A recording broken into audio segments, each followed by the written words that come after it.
Okay, it is exactly 8:30, and it is Friday, July the 5th, 2019. And welcome to this unusual day that we'll have this lecture. Usually we won't have lectures on Fridays. We'll usually have them on Thursdays, as you'll see when you look at the course calendar. But my name is Richard Wright. Most of you know me already because you've had me for other classes.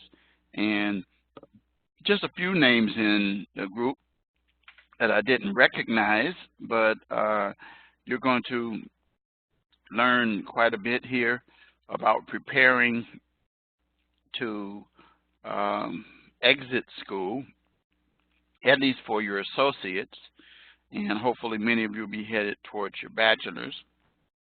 And so I'm going to just share my screen. Probably one of the things that you probably have already noted is, well, first of all, let me just start with this, my instructor information, my phone number, which many of you are familiar with, and you're familiar with this statement that students can feel free to call me, text me, or email me any hour of the day except the 25th hour of the day. And those of you who have been in classes with me know that it's not just a line that's thrown out.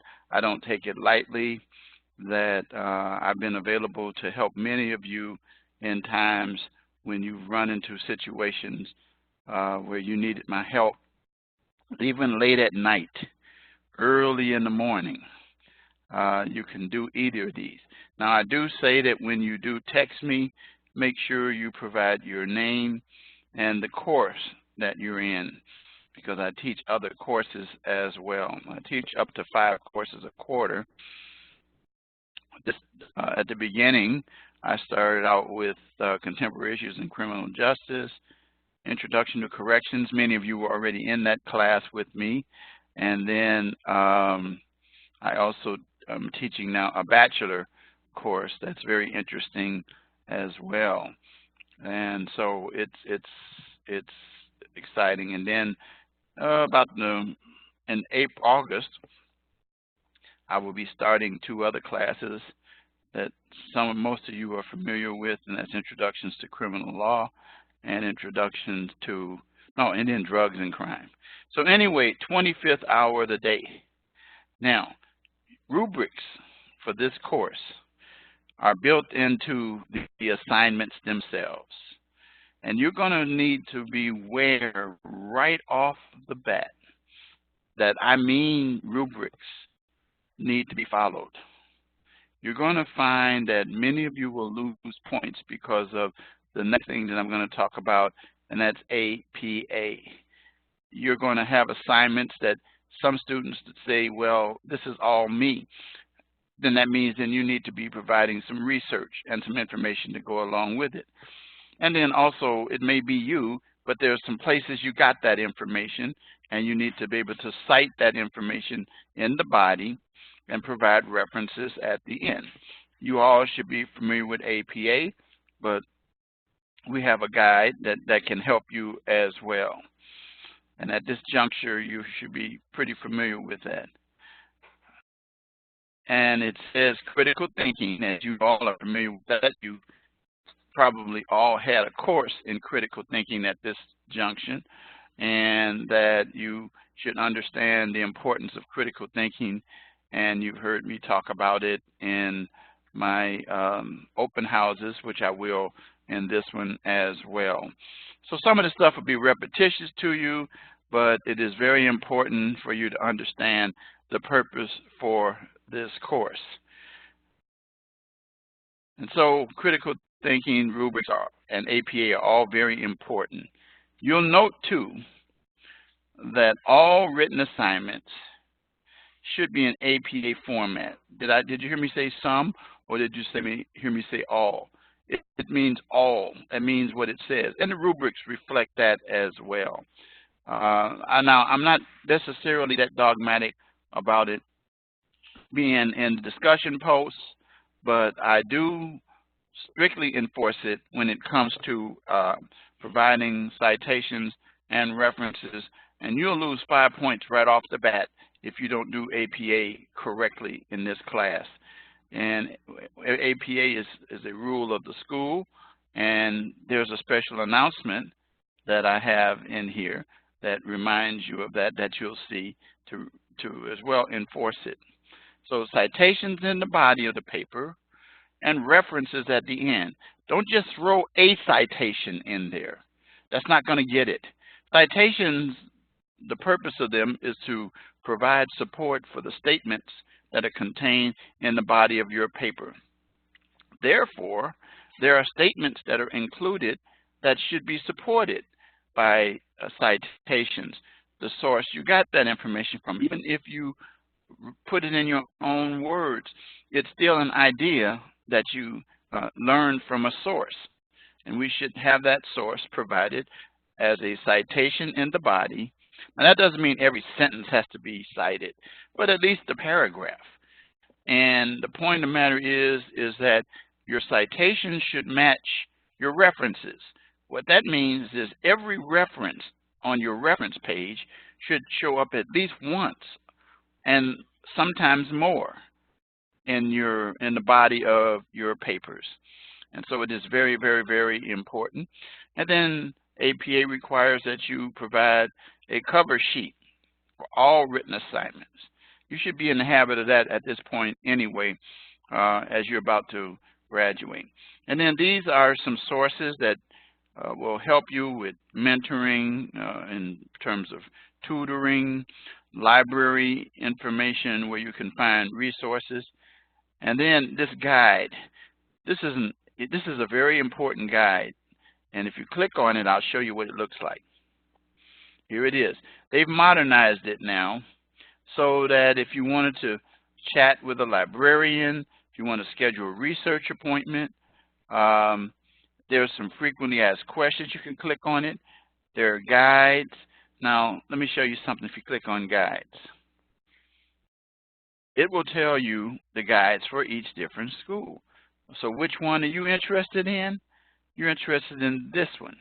So you'd click on this one, and it will tell you and help you. It will tell you who the librarian is that can help you as well. It will explain how to use the guide and what it's all about. Frequently asked questions, navigating the Justice Studies tutoring page, and other places, other sources, how to find information that you need for your research. And it goes on. APA citing, Noodle Bib, writing help, everything you need.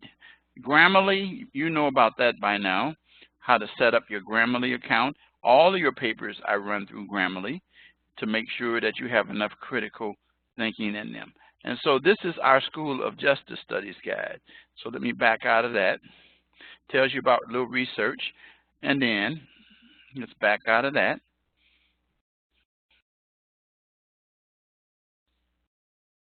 Okay, let me close that.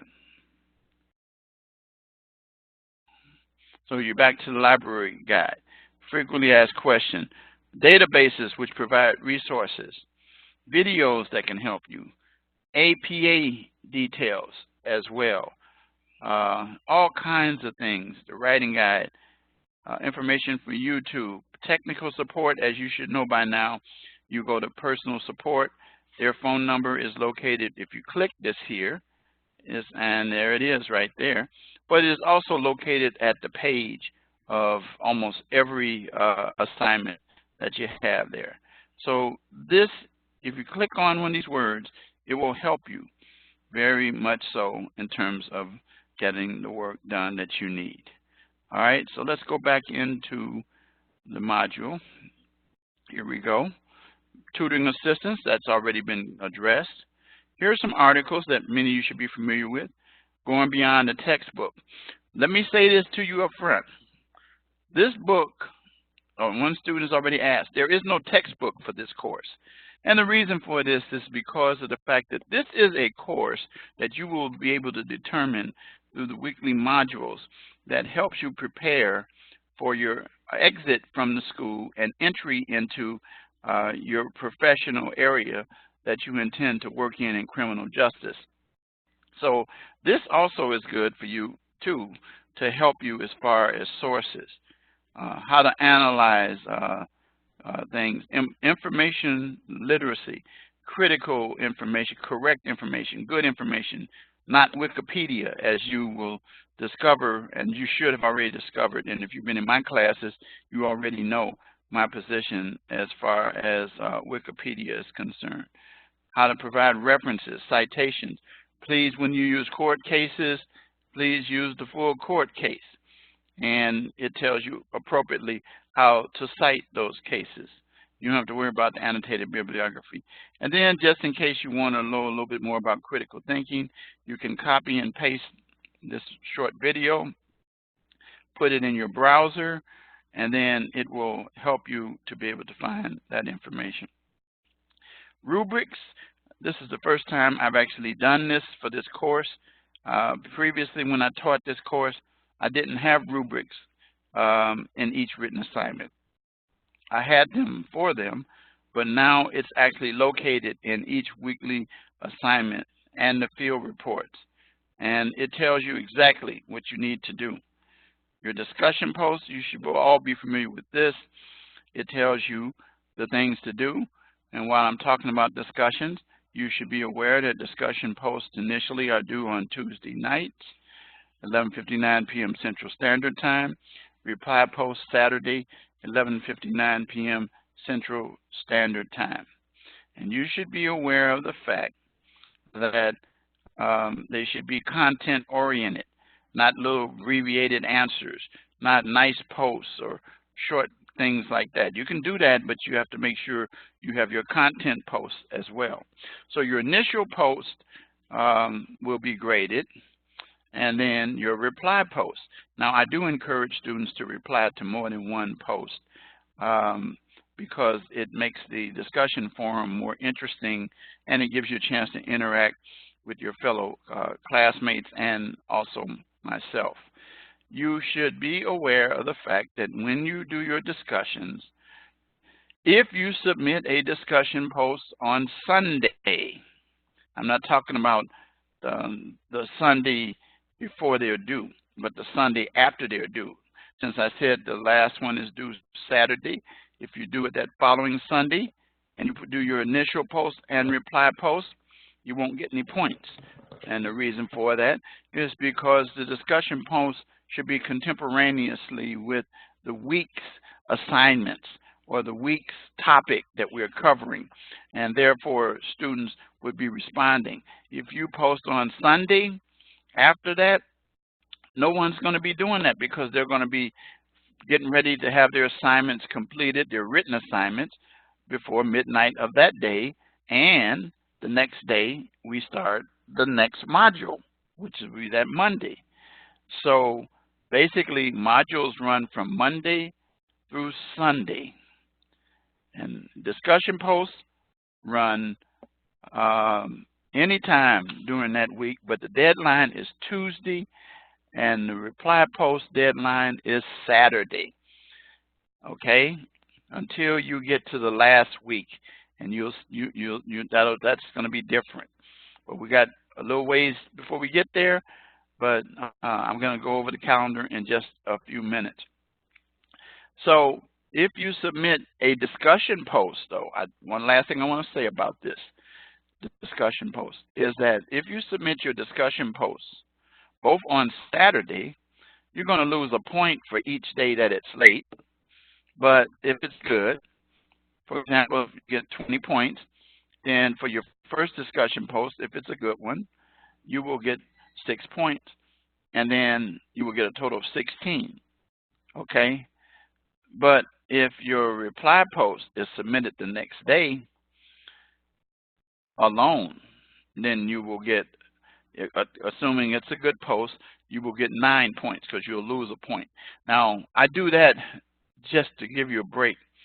However, the point of the matter is try to get them in on time. So a student said to me, well, wait a minute. If I submit both of my discussion posts on Sunday, shouldn't I get some points? I said, no, because the fact that you submitted your initial post during the discussion period gets you your points. If it's after the period, you don't get any points. That's as clear as it goes. And it's a school rule. You'll see it in the syllabus when we get to it.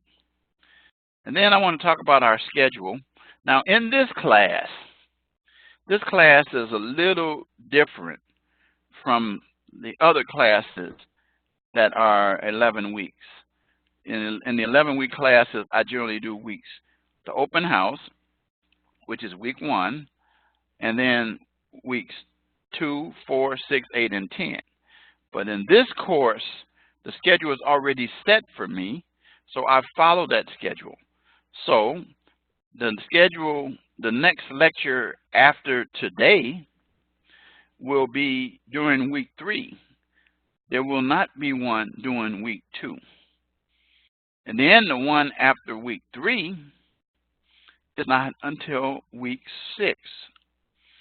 So it's important for you to get involved with these lectures. Try to attend if you can. I know some of you, because of the holiday weekend, guess what? Work still goes on, and it still has to be done. Because our class started on the 1st, I couldn't get you in on, I didn't want to start out on the 1st. The 2nd and the 3rd, I had 2 other lectures.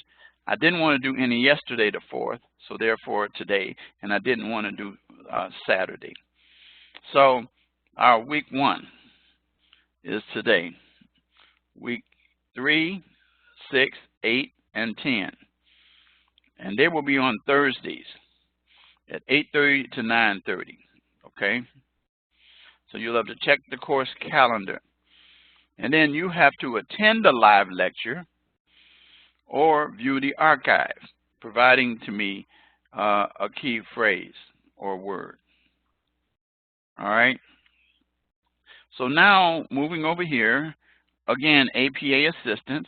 Here's another way that you can get APA.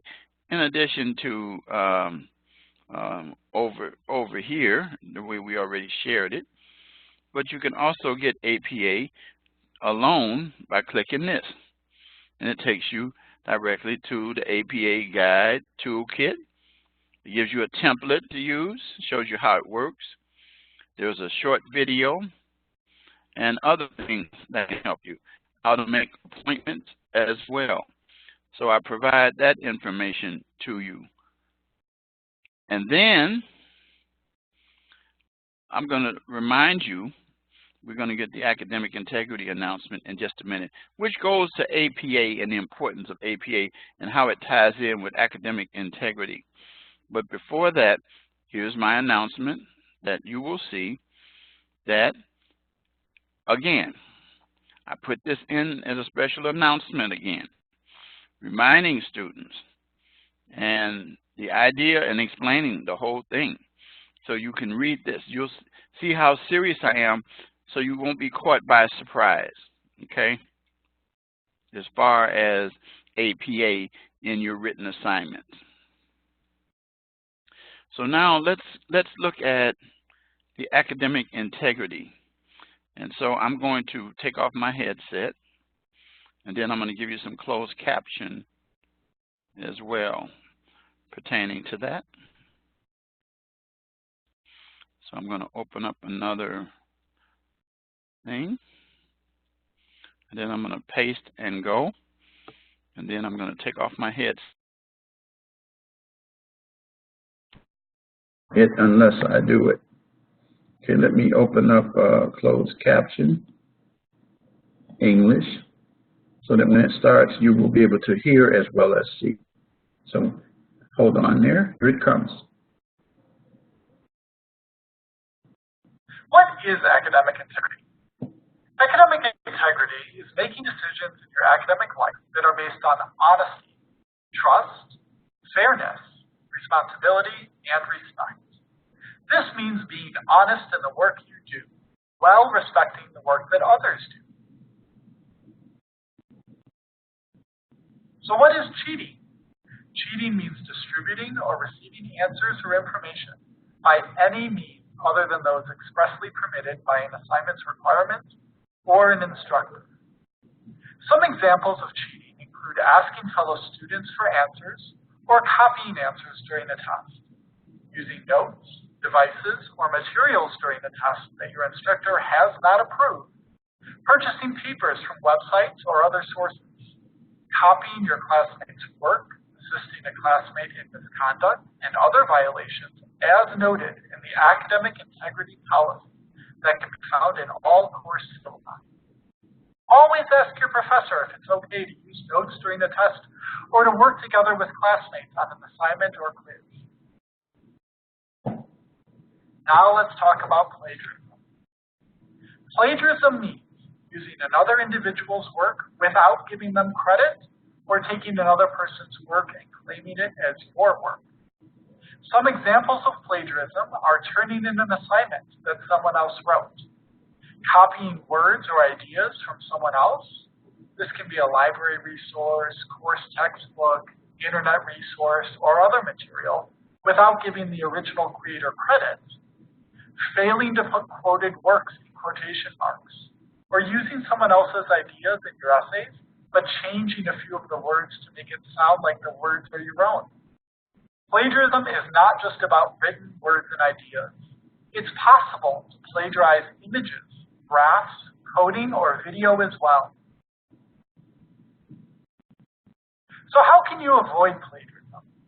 Cite your sources, both in the body of your paper as in-text citations and on your references page.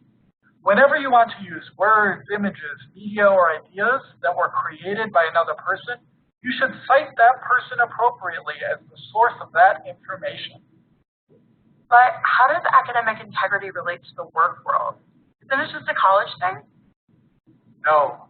Integrity in the workplace starts with good practices and skills built while you are a student.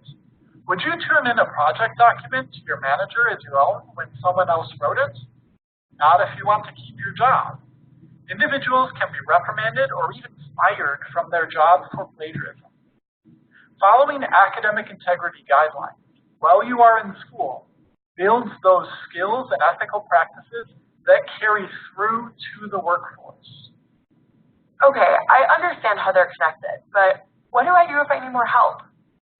If you have questions on the academic integrity policy, consult your course syllabus, talk with your instructor or dean, and if you need assistance with APA citation style or how to avoid plagiarism, contact the Rasmussen library team through our live chat or schedule a research appointment on our library website or through the resources tab of your course.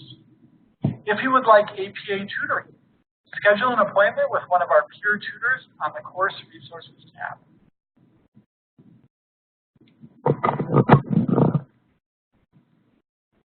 Okay. So that's it on academic integrity. So now you understand part of the reason why we're talking about APA and the importance of APA as a habit that you develop so that it spills over into the workplace in terms of integrity. Now, plagiarism can occur when you use your Grammarly checks. If you check the plagiarism box by discovering the fact that your paper is high in content of the sources that you discovered from your research and low on your critical thinking. So they should offset each other. There should be an idea that you want to present concerning the issues supported with the citations of sources that can support your position or that contradict your position. Either one.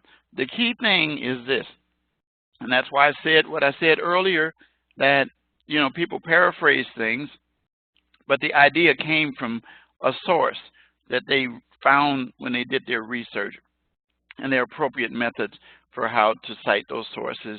And so we provide every opportunity to help you. We're not trying to be tough. What we're doing is employers want critical thinkers. That's what they're going to be looking for when we start talking about our transferable skills. Okay, so let's just hold on here. Okay, so now let's look at the welcome announcement, which all of you should have looked at by now. And these things that are bold, you should have gone over them and covered them. We're going to talk about the syllabus quickly in this course. And any course questions, these are questions that anybody can answer. You can post that in the general course questions forum. Where do you find the general course questions forum? Under the discussion tab. If you go under the discussion tab, you'll see the student lounge. That's where you provide information about yourself, as I did. And then general course questions. You could click that and put that in there. And you'll see there are none here at this particular point. So now you'll also see that resources tab, which is found at the top. That's where you can find many of the resources that I've already mentioned, but it's located at the top, right up above, right up at the top here. You'll see it as soon as I get to there it is. There it is. The calendar and then resources. So you can find the resources tab that contain information that you need. The report tab, I have nothing to do with that. That is how you see your grades. Pay attention to my remarks and comments and fix them up. In this course, the common issue is going to be APA. I guarantee you, without fail. Again, this is a reminder of our live lectures that will take place today from 8:30 to 10. It may be before 10, but no later than 10. And then weeks 3, 6, 8, and 10 will be from 8:30. And all of these are Central Standard. So if you're on the East Coast, that would be an hour later by your time, which 8:30 means 9:30 Eastern. Okay, and then if you're Pacific, it's 2 hours earlier.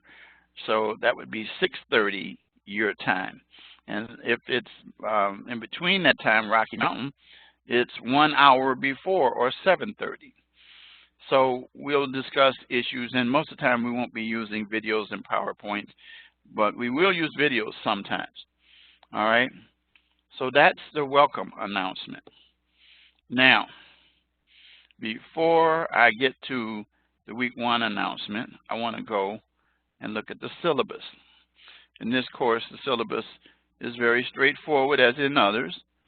It provides information that pertain to myself. It tells you the same thing that you learned earlier. And it tells you, too, that the purpose for this course is to deal with the various issues in criminal justice.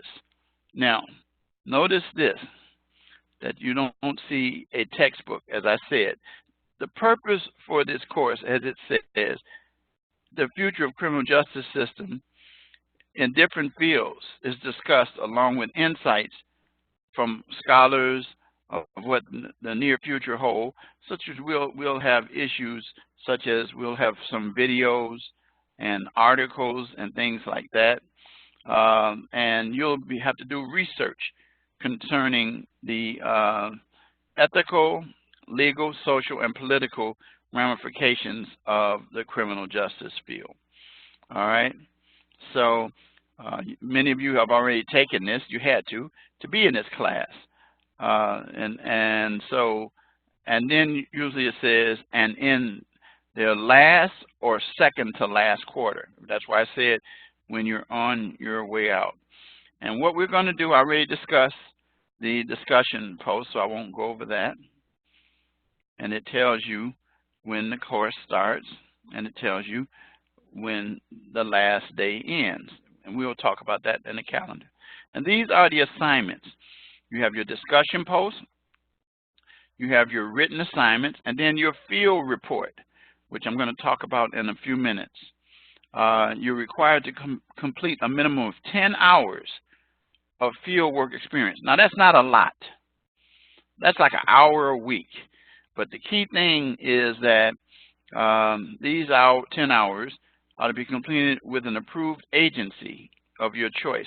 And you should let me know what that agency is. And I'm going to talk about some suggestions in a few minutes. And then there's a program assessment that will consist of 100 questions. This will be during the last week of the course.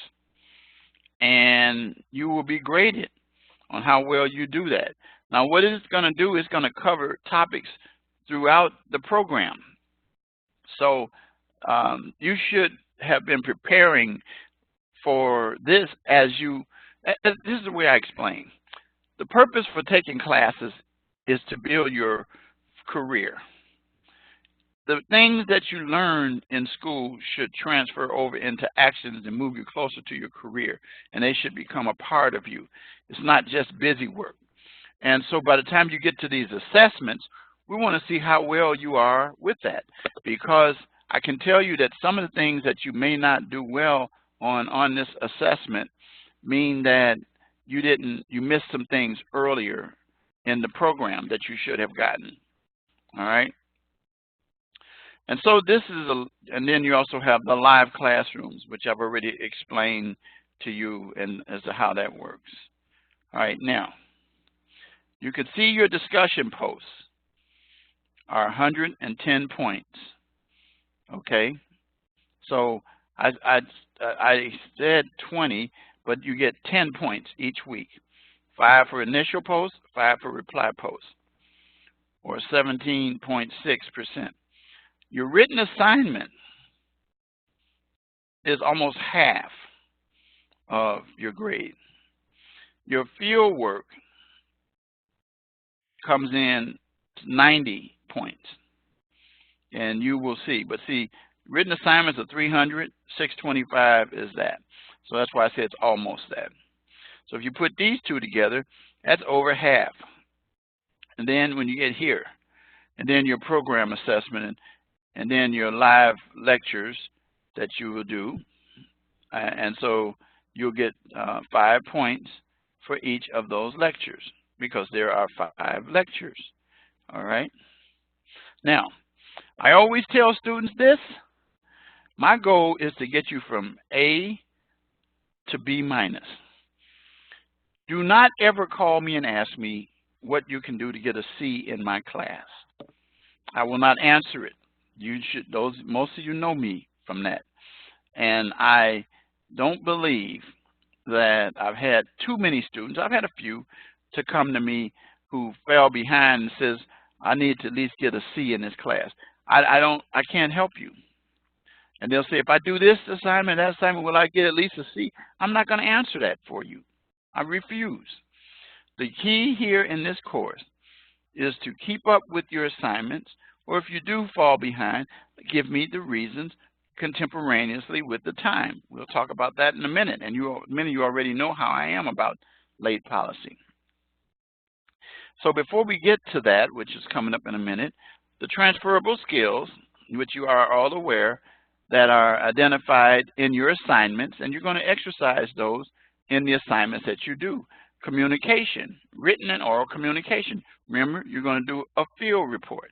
Employers want individuals who can communicate very well, written and orally. As you know and heard me say many times, that your written communication is able to be used as exhibits in court cases, and that you will find yourself in a bad situation, looking unprofessional, because people like myself who were defense attorneys, we would use reports and we would discredit you.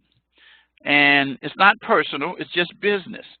So I've had cases where individuals put things in the report to say things like, for example, that an incident happened, and this is one of my favorite ones, that I had a case and actually won it because of this. They put in there that the incident happened April 31st. Well, you should be aware of the fact there never has been and never will be an April 31st, because there's an old poem that I used in my court case that my grandmother taught me, and it says, 30 days has September, And then when I got to April, if you can imagine me being in front of the jury, I paused with that and stopped to put emphasis on it because April was the issue. And then 30 days has September, April, June, and November. All the rest of 31 except the month of February. As you know, 28 or 29, depending on if there's a leap year. So I'm just showing you how inaccuracies. I can also tell you grammatically if something is not done correctly. I will read it out loud to the person, and I will read it just like they wrote it. If they use the word I, which everybody should know is capitalized anywhere where it's used, I refers to not E-Y-E, but the letter I. I can do something, you can do something, or either I can or do it if I can. I will do it if I can. Anywhere in that sentence. And I've seen situations where I've seen it typed lowercase, and I've read, so you wrote this report? Yes, you did. Yes, I did. I said, okay, it says, and I read it exactly as you wrote it, officer.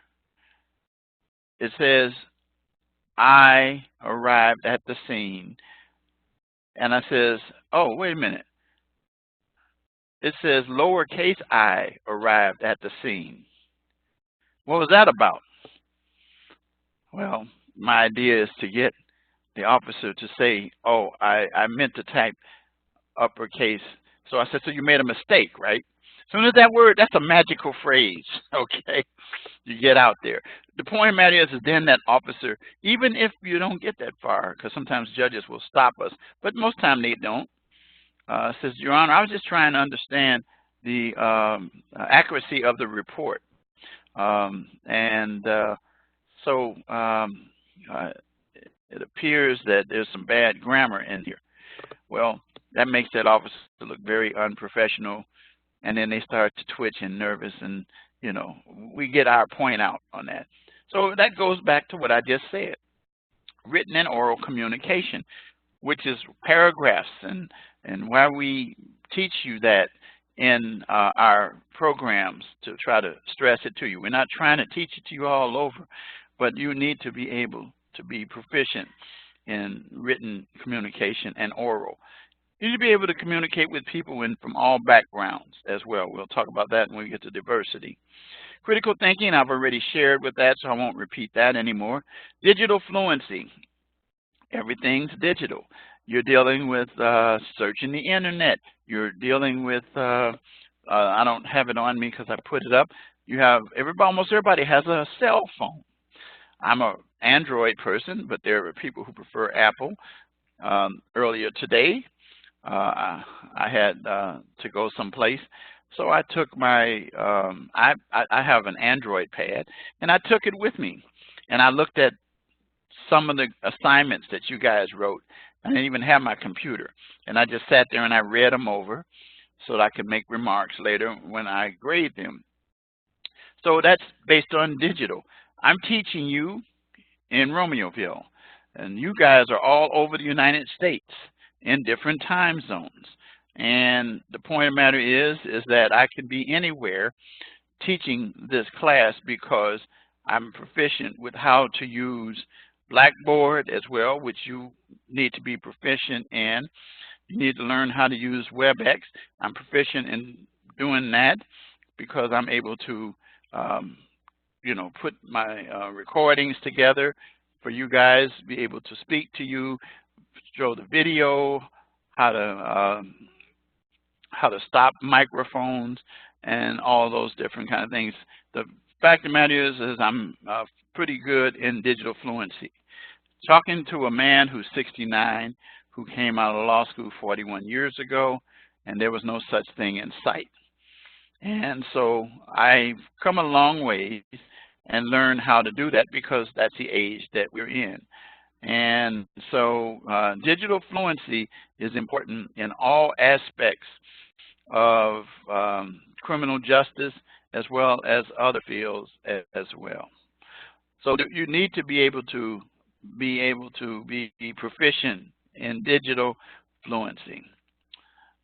Diversity, you need to learn how to use, like spreadsheets.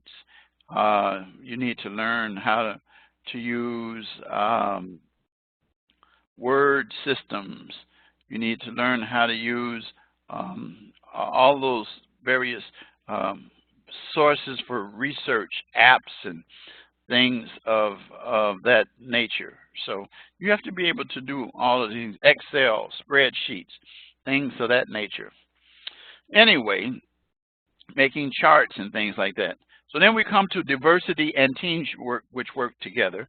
Diversity comes about almost, we kind of referred to that during the academic integrity video, respecting each other, respecting individuals' positions.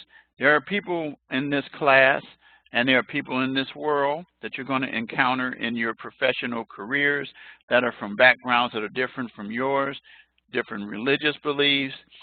They speak different languages, various sexual preferences.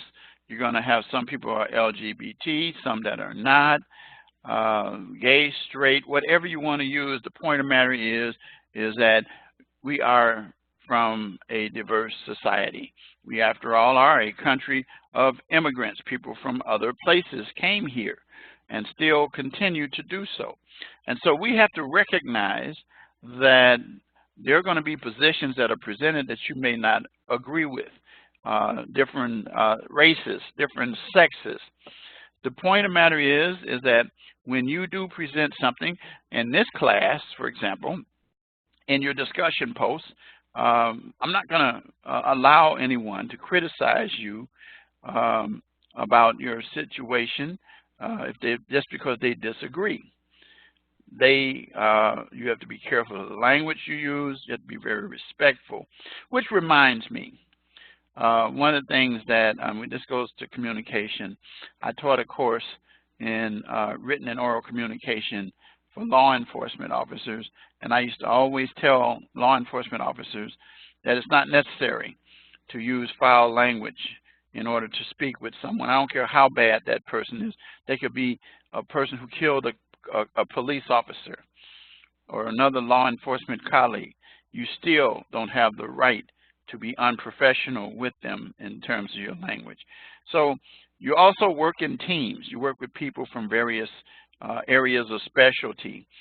Forensic people, you'll work with doctors, you'll work with defense attorneys, prosecutors, you'll work with detectives,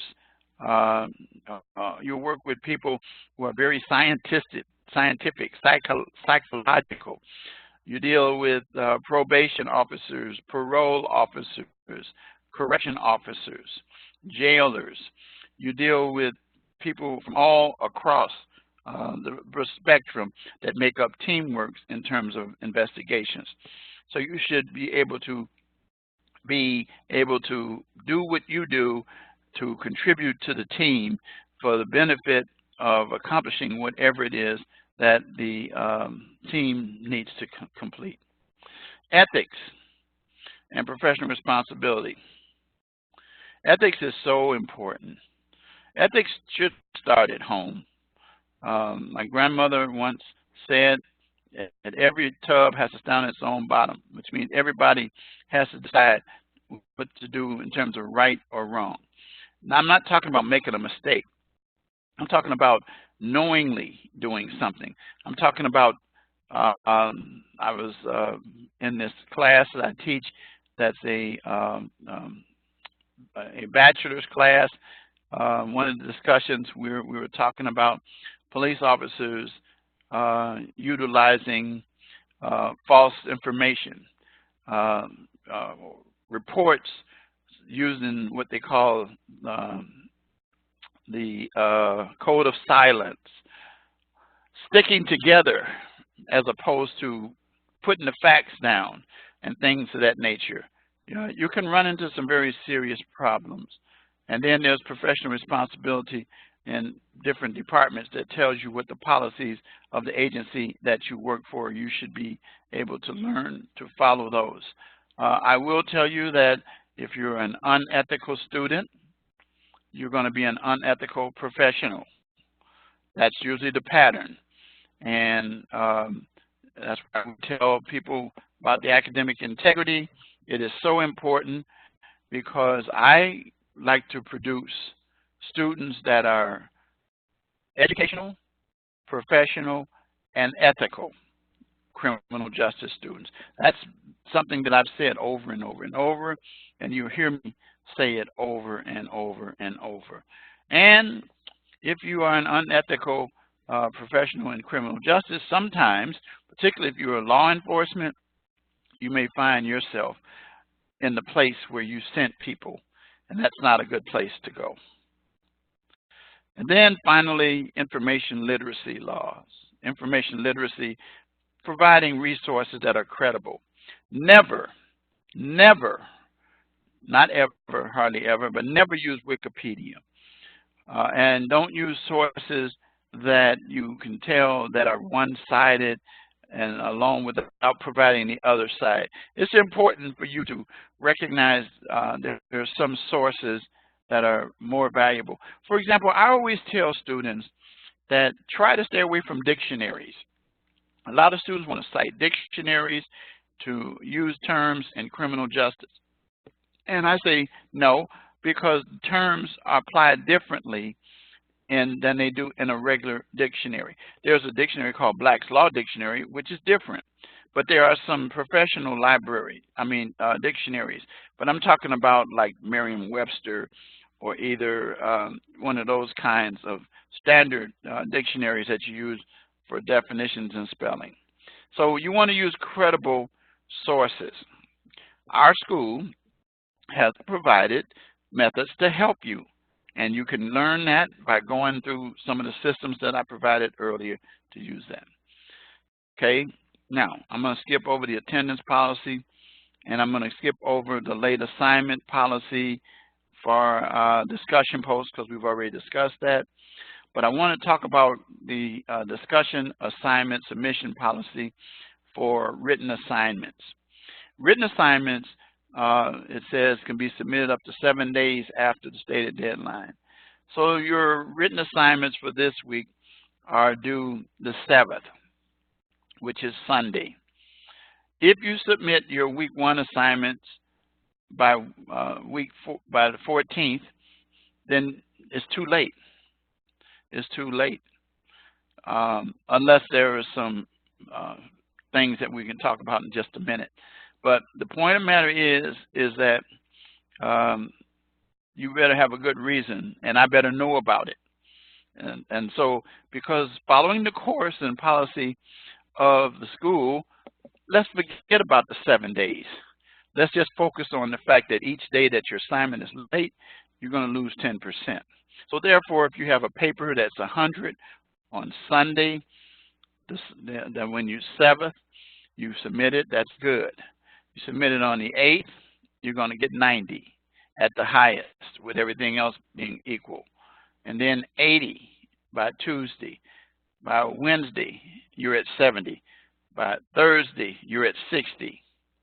Now, we're not even at 7 yet, but then the next day, you're at F, failing.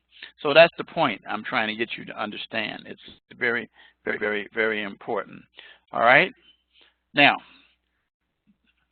it says here, and you should be aware, that instructors may waive the late penalty. Did you hear what I said? All that I said before can be waived by yours truly, not the dean, not your advisor. You know, a matter of fact, I don't tell students, you know, their advisors will definitely tell them, and usually the deans, have you reached out to your professor? Did you communicate with your professor to see what your professor's position is? Because they recognize that if they're not going to undercut us. I haven't had a dean on any campus that I have students on that went against my position. But everybody knows how reasonable I am in terms of working with students. And it says I can waive it in cases of extenuating circumstances. I am very good with determining extenuating circumstances. Now, here's something I don't want you to do. I've had students to say, somebody died, and I'll send you a copy of the obituary. I don't want the obituary. I don't want the newspaper clipping. I believe that you're telling me the truth. Somebody said, really? I says, yes. Because remember, when you take these tests that you take, and we tell you that you're not supposed to have any materials, books, or anything there, that you're not supposed to have any sticky notes or nothing like that, that you're supposed to simply, just like you were in the classroom, your books under the desk or put away, and you take the test. We are not at your homes. We are not at the library. We're not where you are, but we believe that. But we can tell, too, a student at one time that consistently got 1 correct or 2 correct out of 10. And I knew that student, what that student was doing, because it demonstrated also in their written assignments as well. So the point of the matter is that it will catch up with you, and it will show in your work.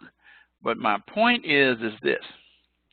I said this before, that if you're an unethical student and you don't correct yourself based on the fact that I bring something to your attention, then you're going to fail the course. And that's how it works. And so students will find themselves in a pickle because of the fact that they're trying to, do the shortcut thing, and they will reach the point where the person that I wave to knows who I wave to. So anyway, the point of the matter is that it is so important that you operate in an ethical fashion. I'm not going to discuss the incomplete issue, but I will discuss just briefly the fact that this plagiarism, remember I told you earlier about that. If you want later, you go back and listen to the videos, the recordings, which, by the way, I encourage students and not to do this. Do not listen to the lecture to get the key word or phrase. Listen to the lecture if you're not able to be there to get the details. And students know, who have had me before, that I give a lot of good instruction in the lectures. I take my time to make sure that you understand, and if you text me, email me, or call me, then I will. There are many students that I know very well, not because they were problematic, but because they reached out to me a lot. And then also, I'll say this, I have students who understand that, hey, you can send me a message, but I have some of my students who join me on Facebook at Richard Wright JD, and they begin to learn how I am outside the classroom. And guess what? I guarantee you find I'm the same way outside the classroom as I am in the classroom. You will find that I'm the same way whether I'm operating as a professor or a pastor or whatever I'm doing. I do radio.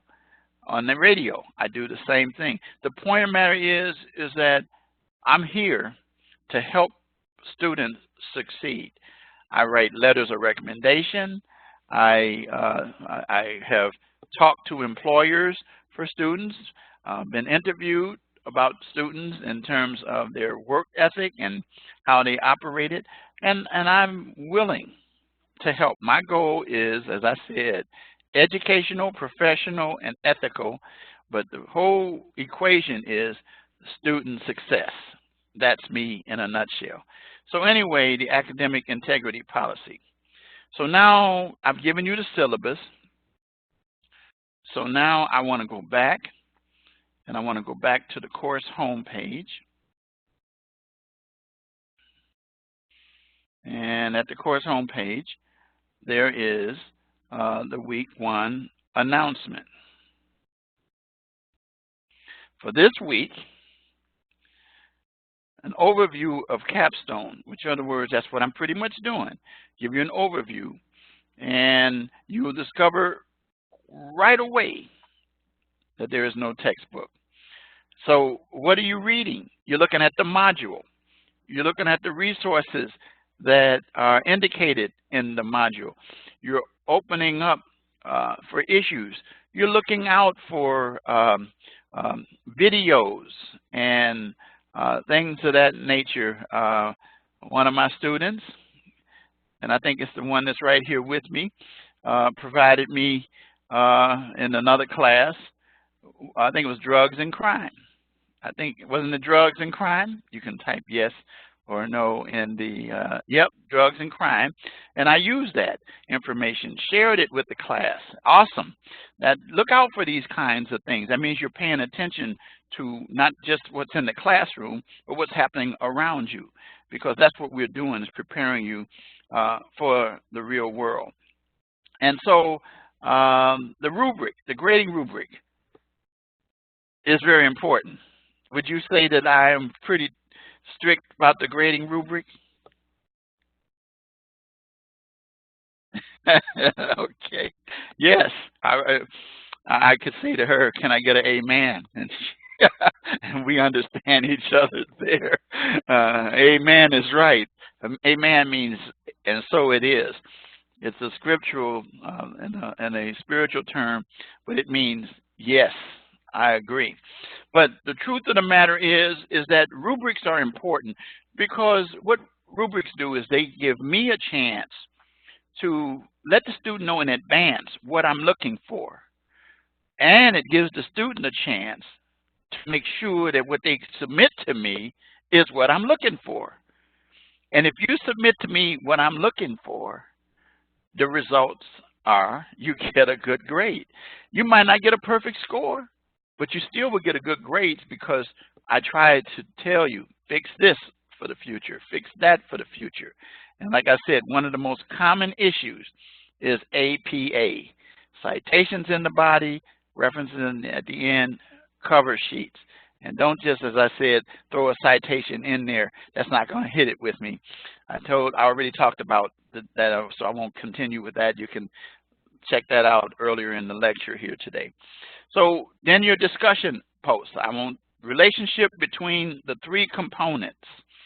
The three components. And you know what those three components are. Because you're going to have to provide some information with that.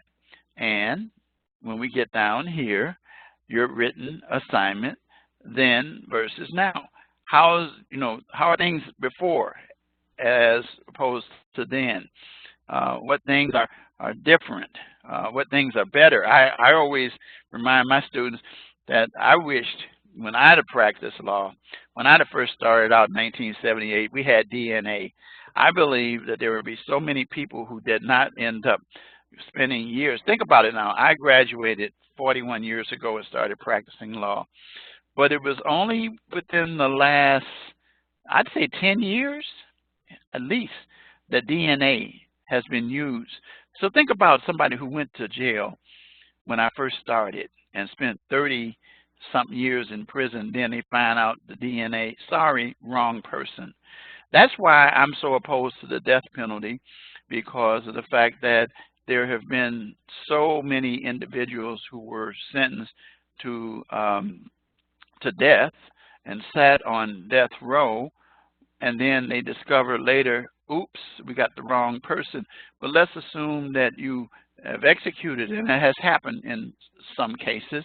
Then what are you going to do? You can't reverse it. The person is, you've killed them, and they didn't do anything. So the justice system should be balanced, the scales. Unfortunately, the scales are not balanced on a, I'd say, on an ethnic, not ethical, ethnic level, where many minorities are not afforded justice as should be afforded to people who are of other colors, have lots of money, and those kinds of things. But we deal with these kinds of things in this.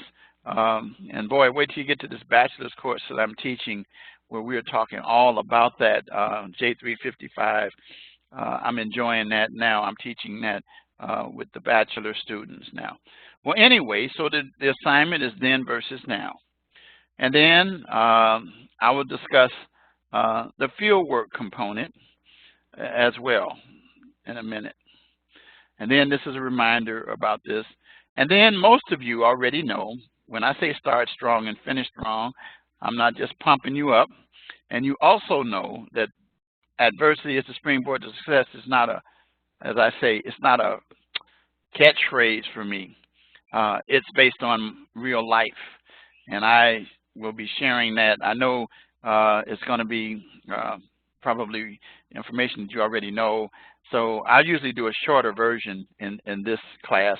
But the point of the matter is that it is important for people to understand where I'm coming from as a professor. In other words, here's what I say in the nutshell, and you'll hear it in my story, is that I don't expect you to do anything more than what I did.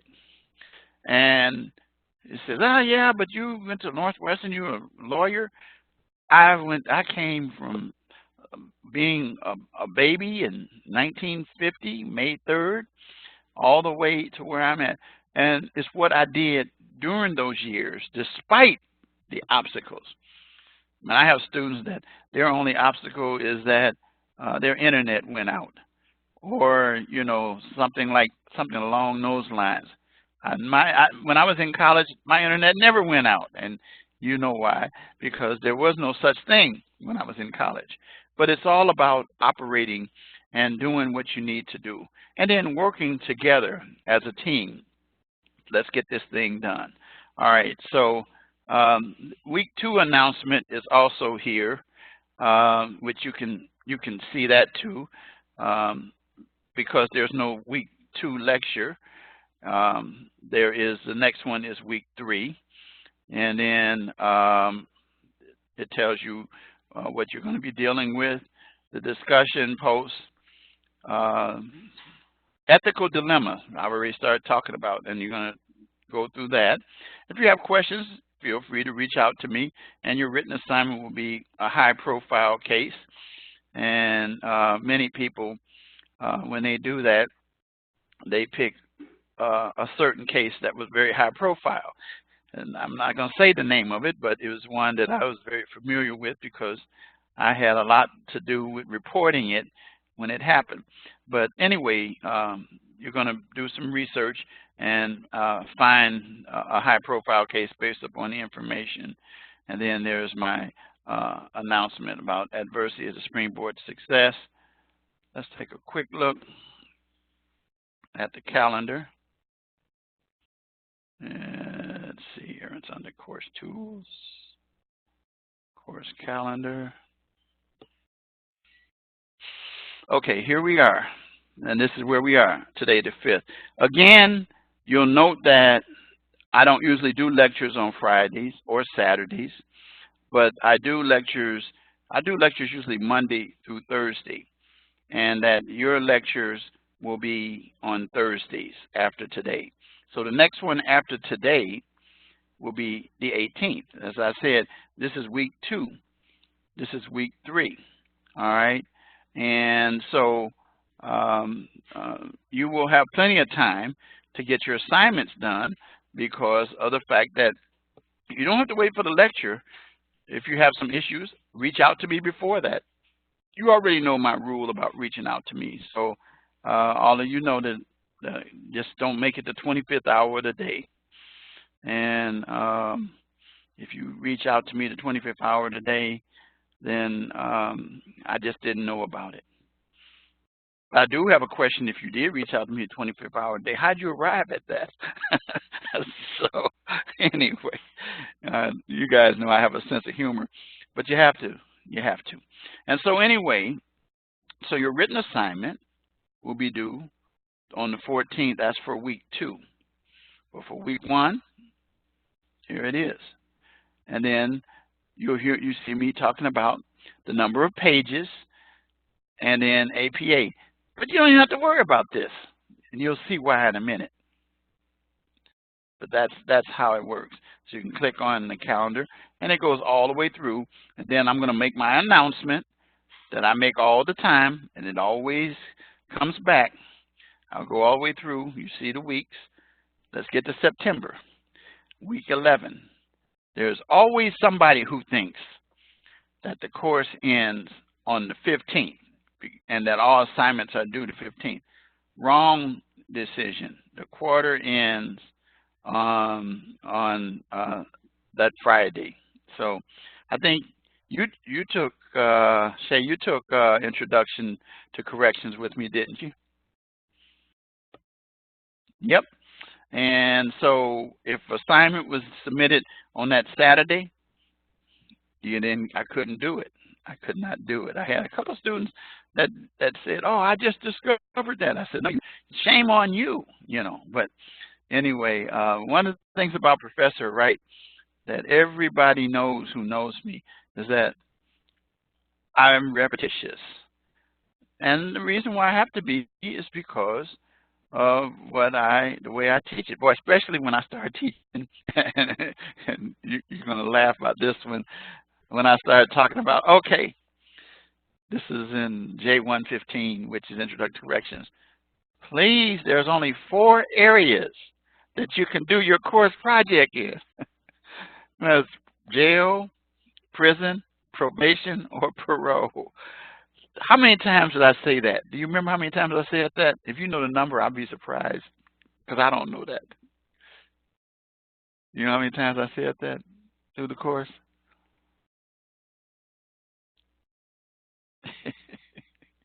We're trying to calculate it. You're right. Me neither. But it was a lot of times. And I kept saying it over and over and over. And then there were still students who still wanted to write a paper about law enforcement or the courts. And so I say that only to say that we don't have that issue in this course.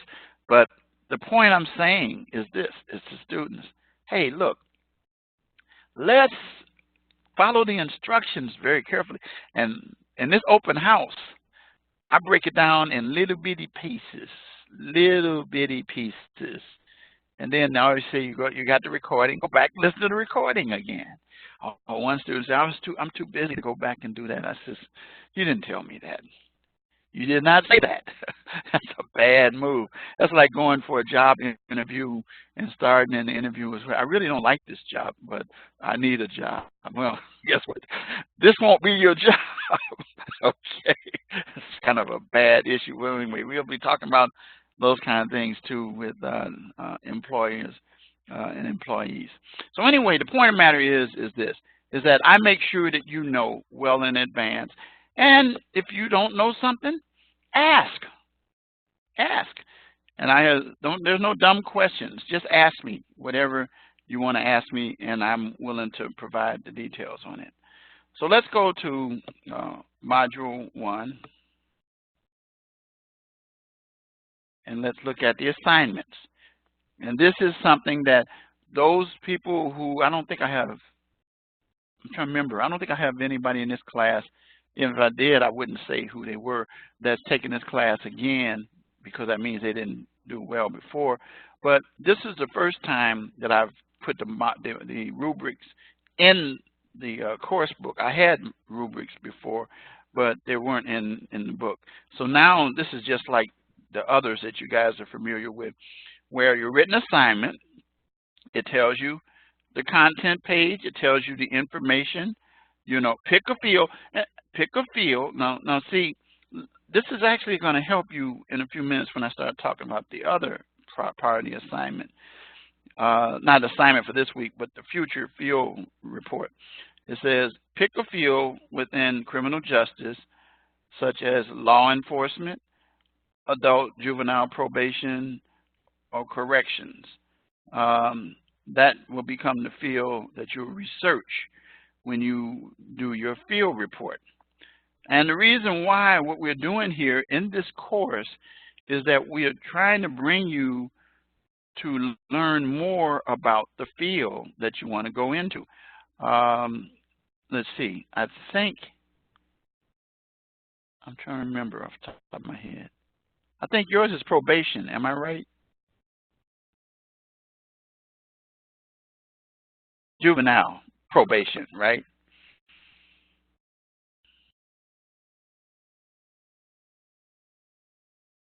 Yeah, I knew it was probation.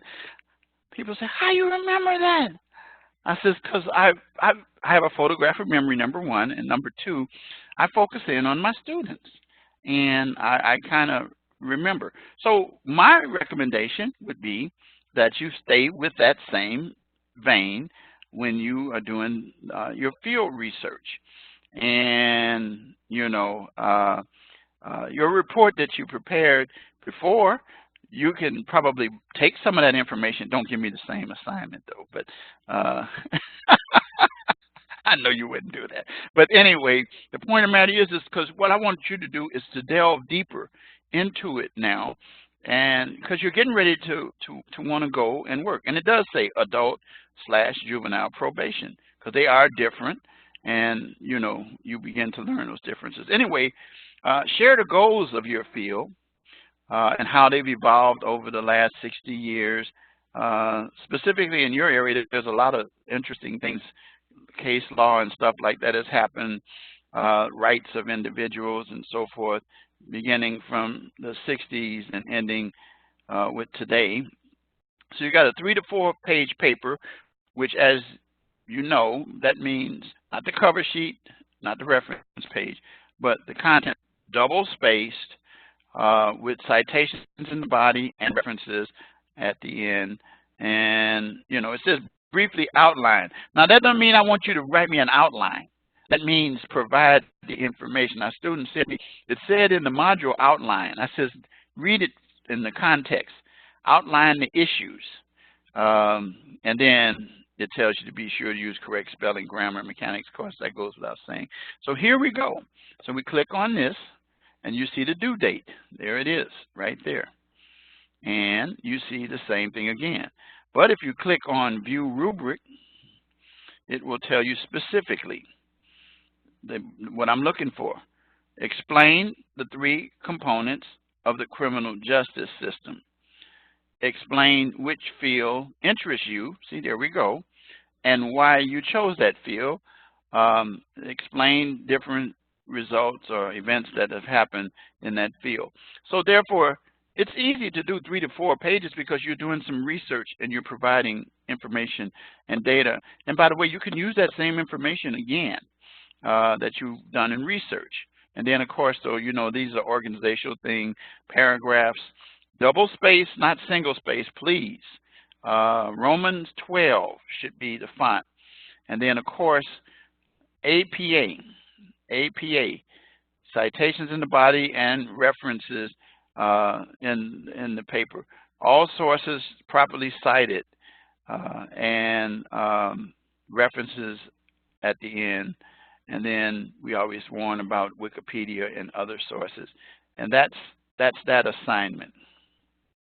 And that's how you do that one. Now, let's go back. And then you see your discussion. So your discussion is between the 3 components. And you know what the 3 components are as well, because the module lays out what the 3 components are. And the 3 components are not the 4 sections of corrections, but there are 3 aspects, 3 different parts of the criminal justice system. There's one that you run into at the very beginning. There's one that you run into because of what happened at the beginning. And then depending on the outcome, whether you end up in the 3rd one. But they all work together. I'm not tipping it. And then your live classroom lecture, which is due this Sunday, okay? And when you come to the lecture, you usually have an advantage over other people because you can throw it in right away and bam, you're off to the races. So it's there. So that's the written assignments that are due for the week 1. All right. Any questions about any of these written assignments?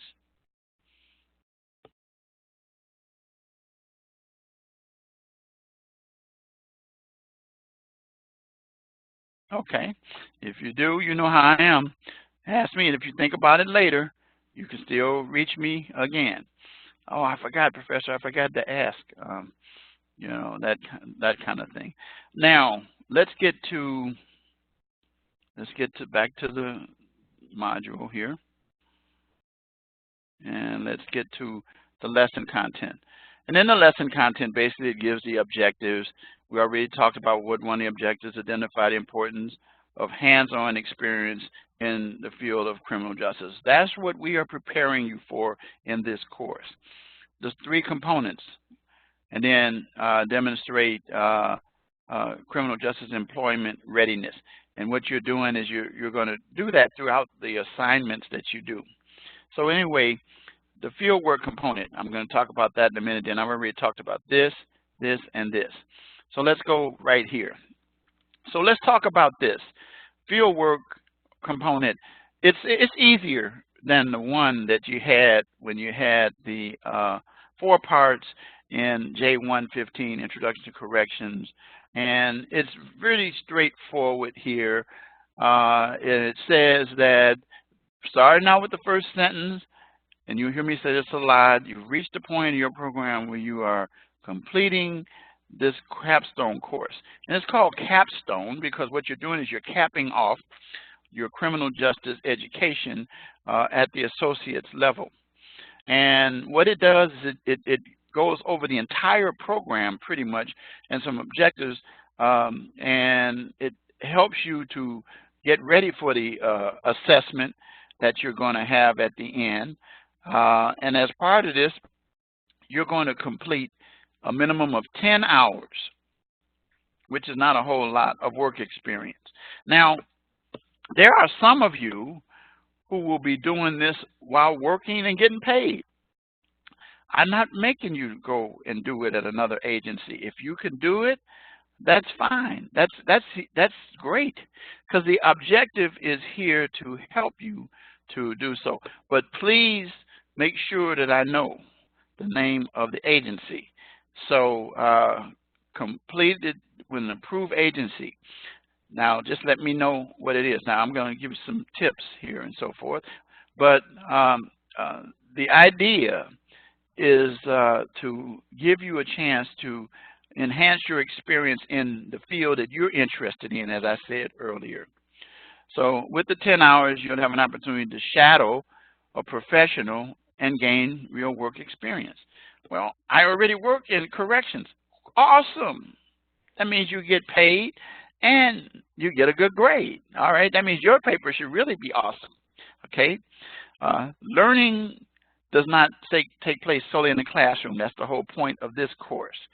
An important aspect of education in criminal justice is to be able to see how you learn through your coursework as it applies to working experience and professional in the field. Now, that was what we were doing in the introduction to corrections, is letting people learn how it worked in the real world.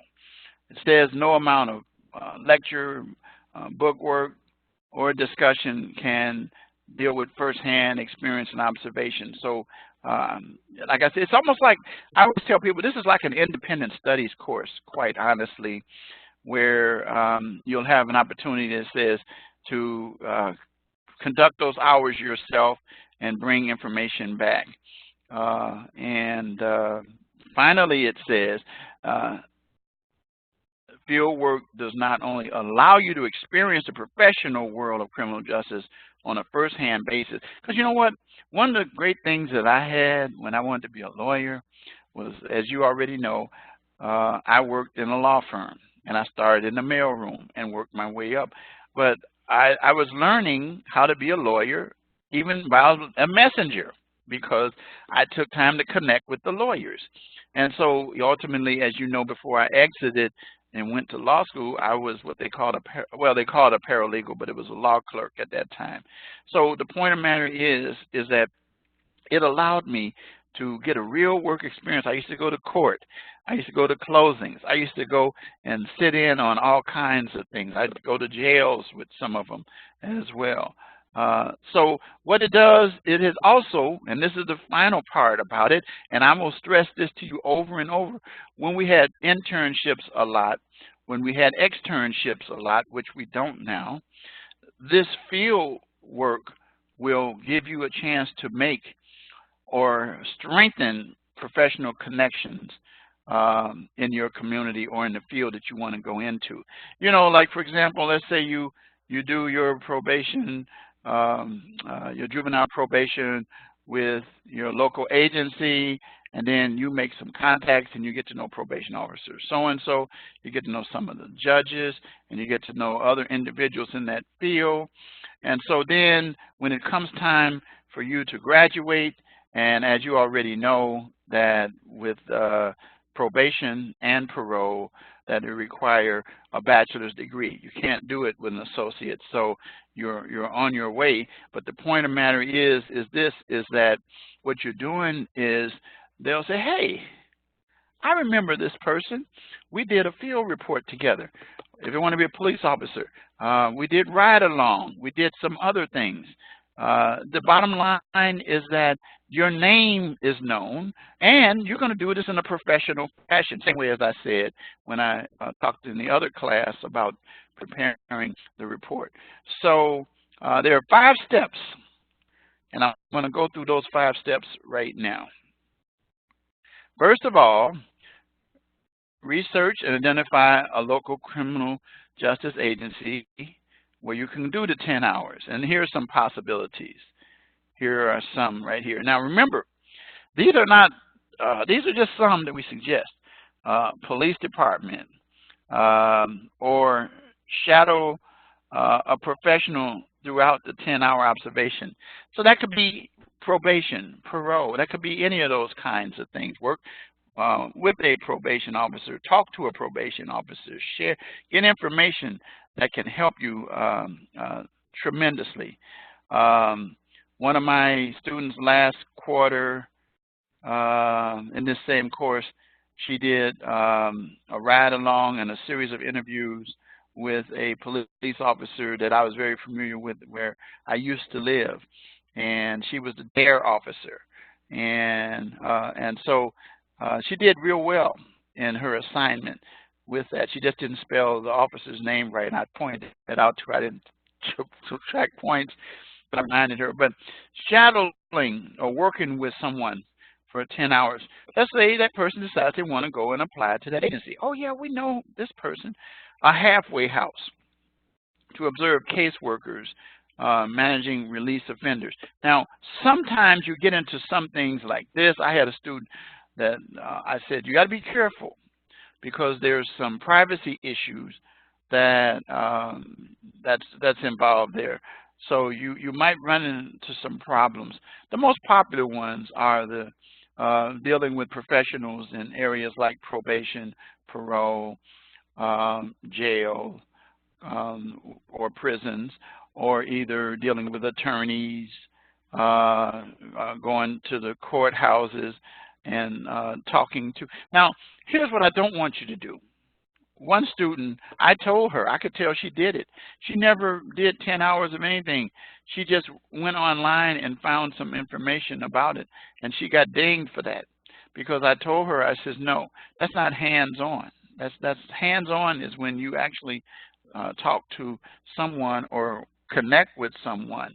And it could be, by the way, it could be by phone. It could be in person. The optimal way is to do it in person. But the bottom line is that you need to do that. And so a court proceeding to examine the nature of the process as well. That's very easy to do, except you have to be aware that a lot of court cases get settled rather than go to trial. So you want to cover those kinds of situations as well.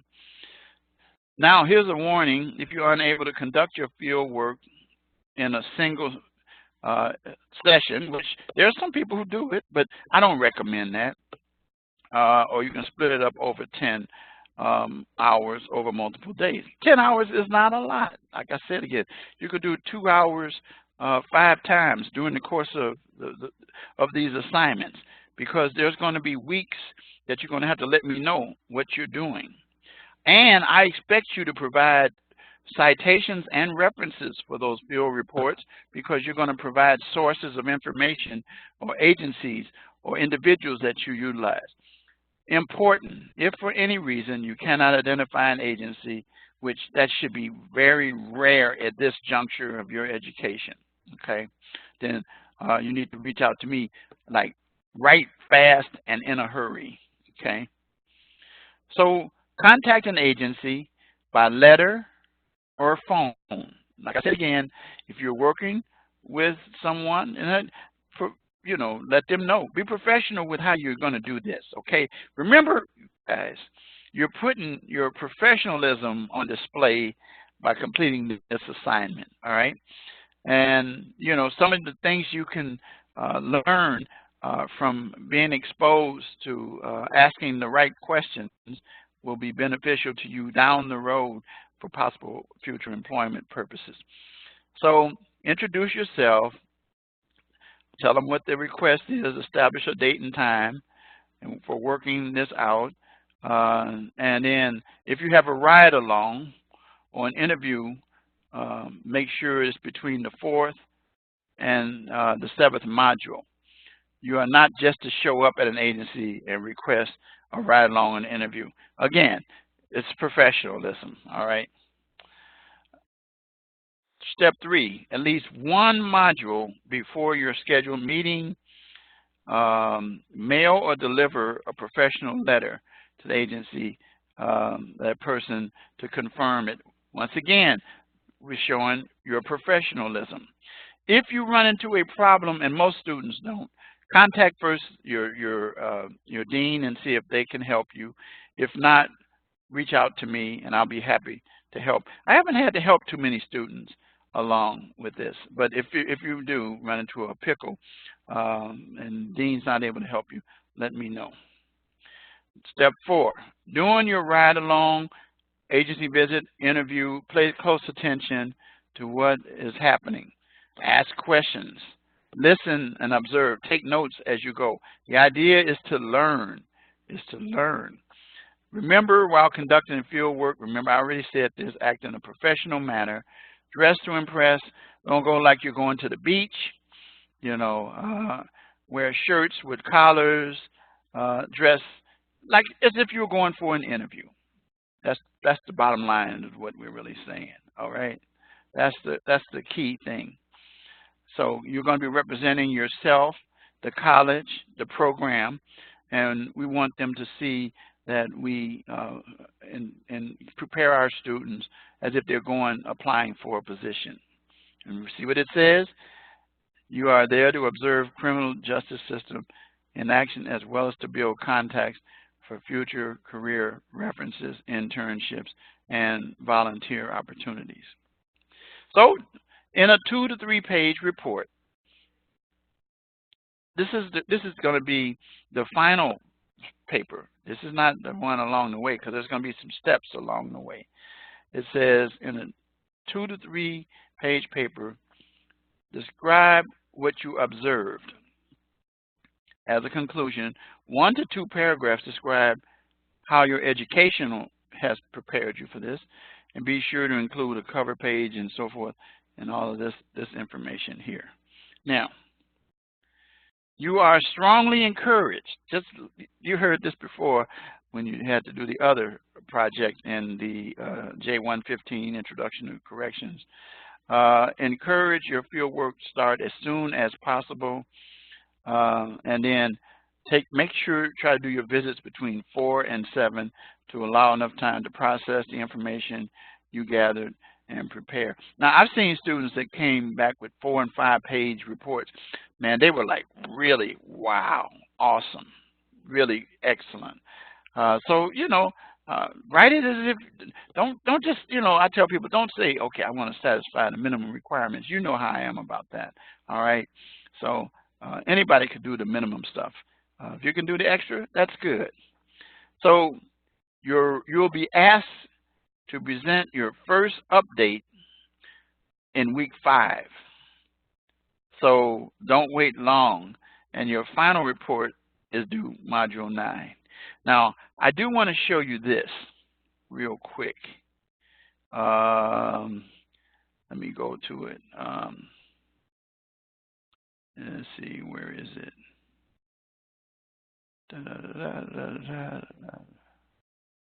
Where is it?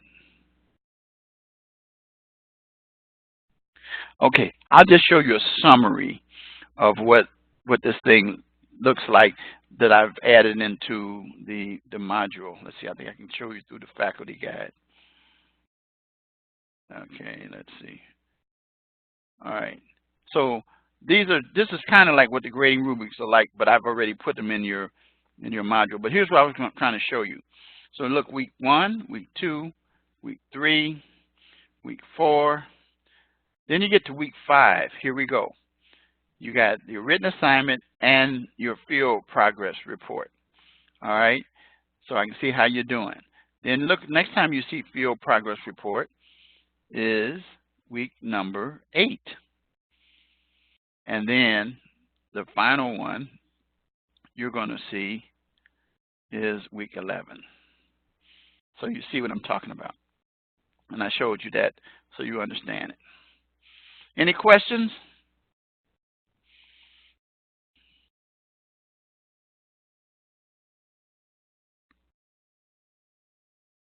Oh, Okay.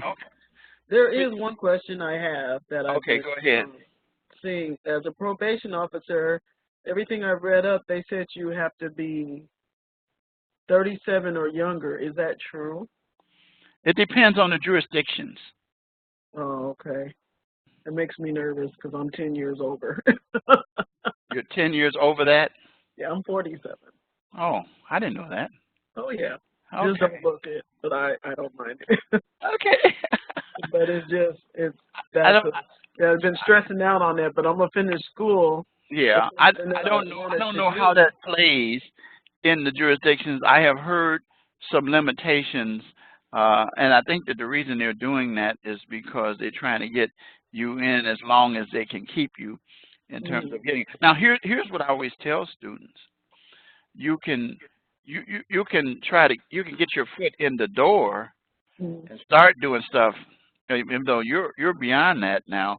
But and I have another student who's in the same situation. She was able to finally get in, I think, with parole. I think. But anyway, she had to go through some steps to do it. So it depends. I think you're in Minnesota, so Yeah. I don't know how Minnesota operates up there. So you might want to do some talking, deep talking to some people in that area there.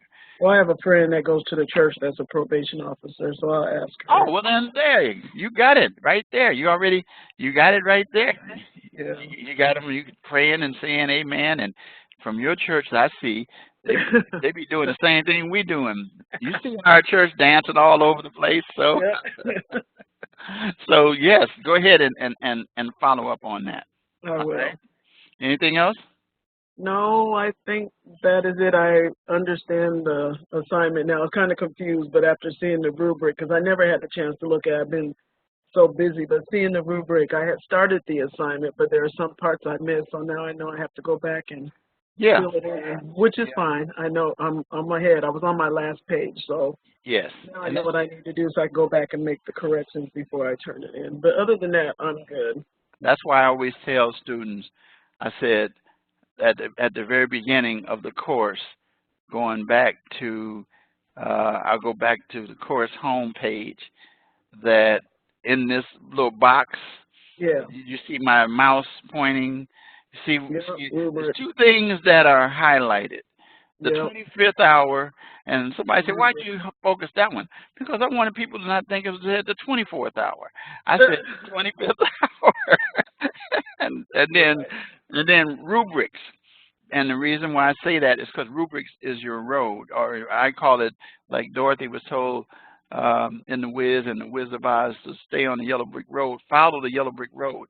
If you follow the rubric road, you will come down to the maximum points. Yeah. And I'm in the year 2000 right now, writing on that part. I got through all the other ones, but I didn't explain the three components, and I didn't look at that, so I was like, oh, I got to go back, which is fine. Yeah, yeah. But now I know. So, Okay. All right, and see, being in this lecture made you also opened up your brain a little bit more too. So that's why I had to get here. I'm rushing off work. I was like, I got to get here so I can at least hear some of it. But, that's good. That's good. But thank you. Oh, you're welcome. So now what I'm going to do is I'm going to do something that is something that you know about, but I got to share it because there's some of your colleagues, just a few in his class that don't know that why I say adversity is a springboard to success. My story is a challenging story, but you know what? If you can, I use the term, put your pants on one leg at a time, because females wear pants too now. So you unless you're in the fire department, they tell me then you jump in them. But anyway, that's a whole nother discussion. But the normal way people do it is one leg at a time. If you can do that, or if you can walk and chew gum at the same time, then you can become whatever you want to do. And so this young man here, at the age of 7, Memorial Day of 1957, life changed completely when my dad, who loves sports, baseball was his sport, he loved the White Sox, took me to a Sox game, and we came home that day, and it was my sisters, 5 of them, and me, the 7-year-old, and we had barbecue, and my mom was there, and my father was there, and it was a guy, his name is Webster Scott. He actually was a guy who was rooming in the house. And so anyway, sometime that evening, after us kids were put to bed, a fight broke out in the house, and the fight ended up in the bedroom where my father was pinned into a corner, and this man took out a knife and stabbed my dad in the forehead. And I witnessed my dad being killed in front of my face. The guy did not go to jail.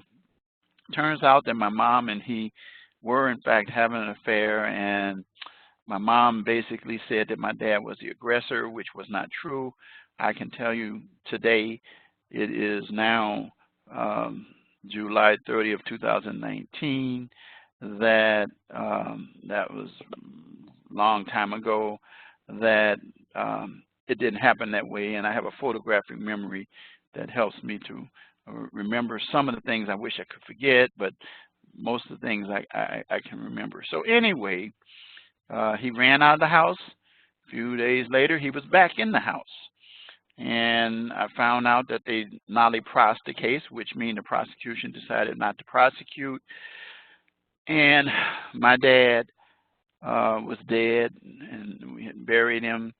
And the guy was back in the house, sleeping in the bed with my mother at that time. And for the next 5 years, from 57 to 62, we living in a house in Chicago on a tough part of town. It was called the West Side, which at one time it was a nice area, and it changed over. My mom was the victim of domestic violence at the hands of this man. She would constantly have him arrested.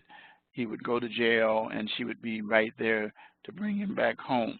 If you study and take the course on domestic violence, which I highly recommend, and I've taught it before. I haven't taught it since it's been online, but I taught it residentially a few years ago. I think it was like 2012 or 2013. And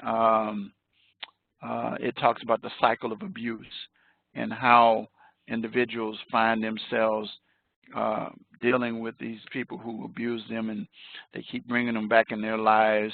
They accept apologies, gifts, and all kinds. It was horrible. So I was the one, the oldest boy, and the only boy out of my 5 younger sisters. and I would have to oftentimes take care of my mom. I have to rub her with witch hazel and all of this. So anyway, we went through that period. In the area, the gangs were pretty tough, but the gangs did something highly unusual. This was before crack cocaine and all of the other semi-automatic weapons. The gangs, as we say, had some morals then. They decided that they would not recruit me because they knew what I had gone through and made a pact that I was one individual that was hands off. And I was under protection of both gangs. But my mom didn't. She said, that's fine, maybe an accident can happen. Somebody might not realize. And then, so she wanted to get us out of the area. So we left the area and moved to a single family home, gave up our 2-flat home and rented it out to some people. And we moved to Gary, Indiana.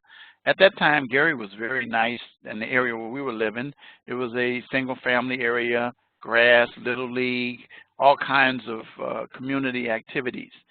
So we moved there in June of '62, and I started school there. And then an aunt came from Michigan, and she stayed with us, and therefore no more beatings, because my aunt was like, if you know Tyler Perry's character, Medea, she carried a gun, and she was very adamant about doing things to her sister.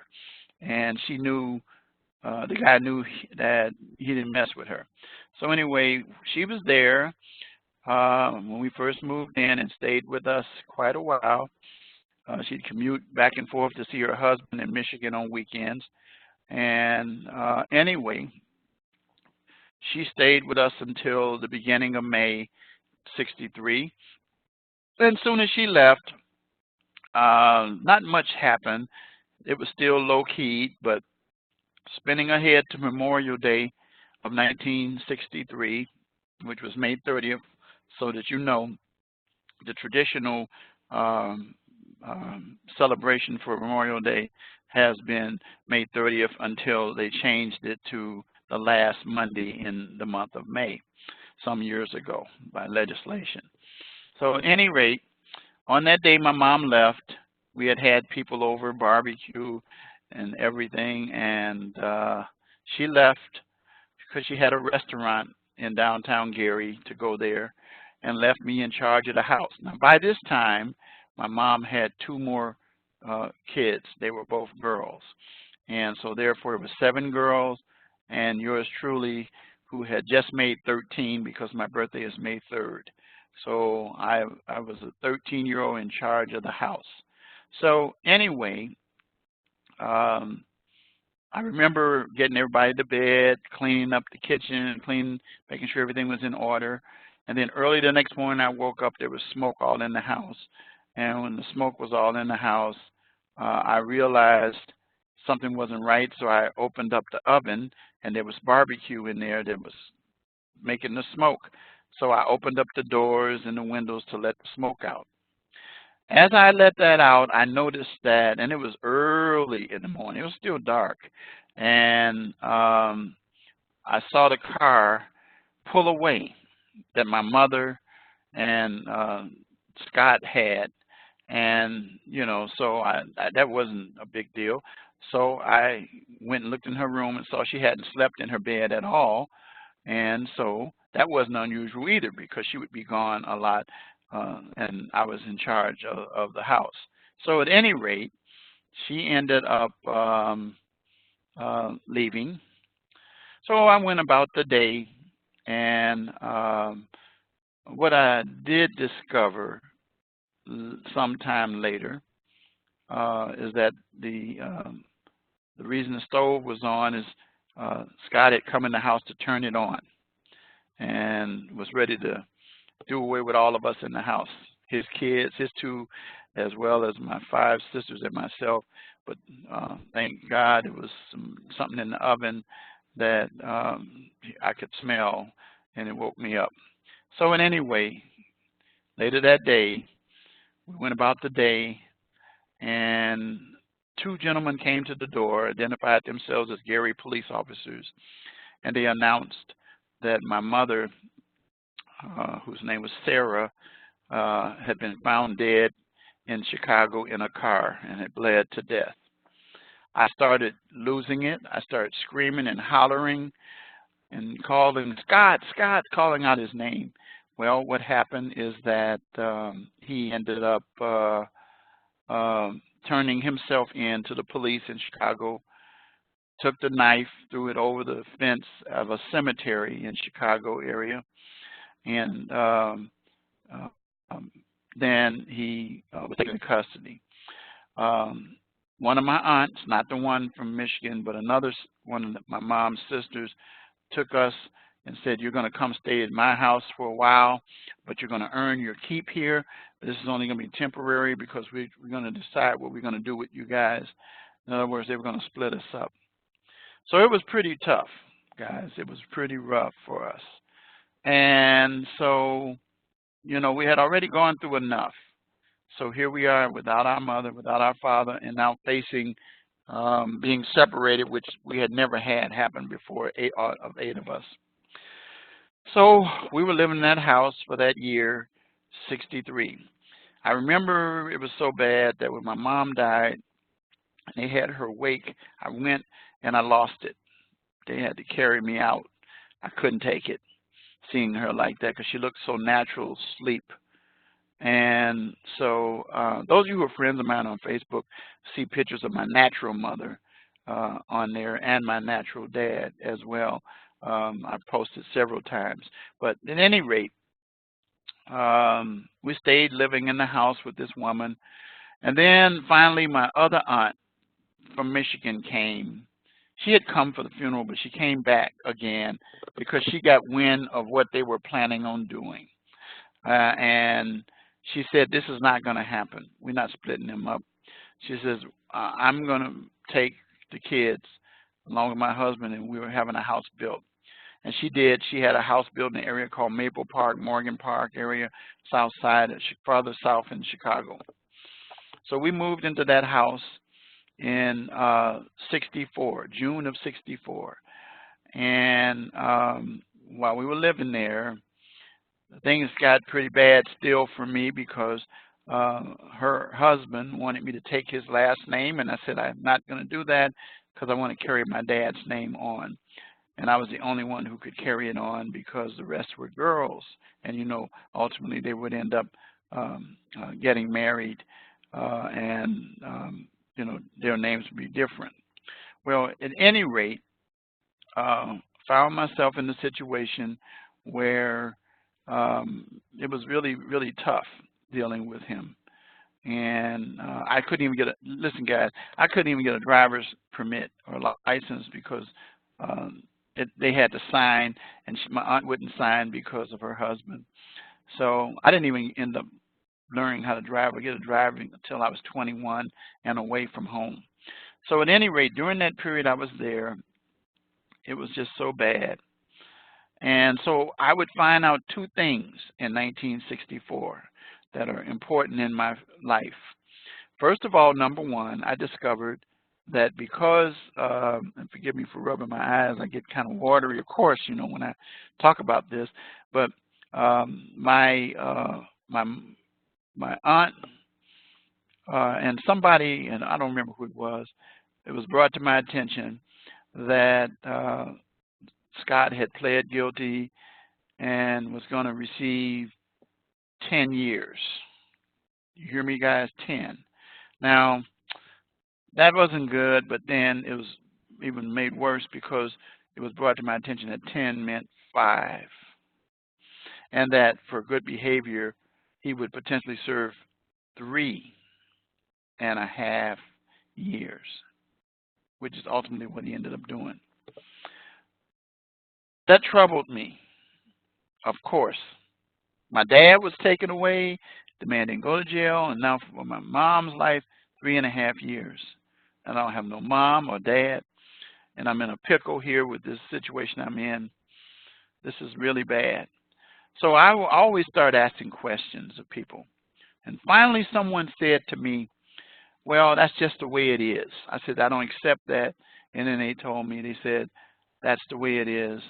in the criminal justice system, and that's the way it is because lawyers are the ones. I said, lawyers? Tell me about that. The only lawyer I knew about at that time was Raymond Burr on TV, and that was Perry Mason. And, you know, I didn't know of any attorneys that were black attorneys at all.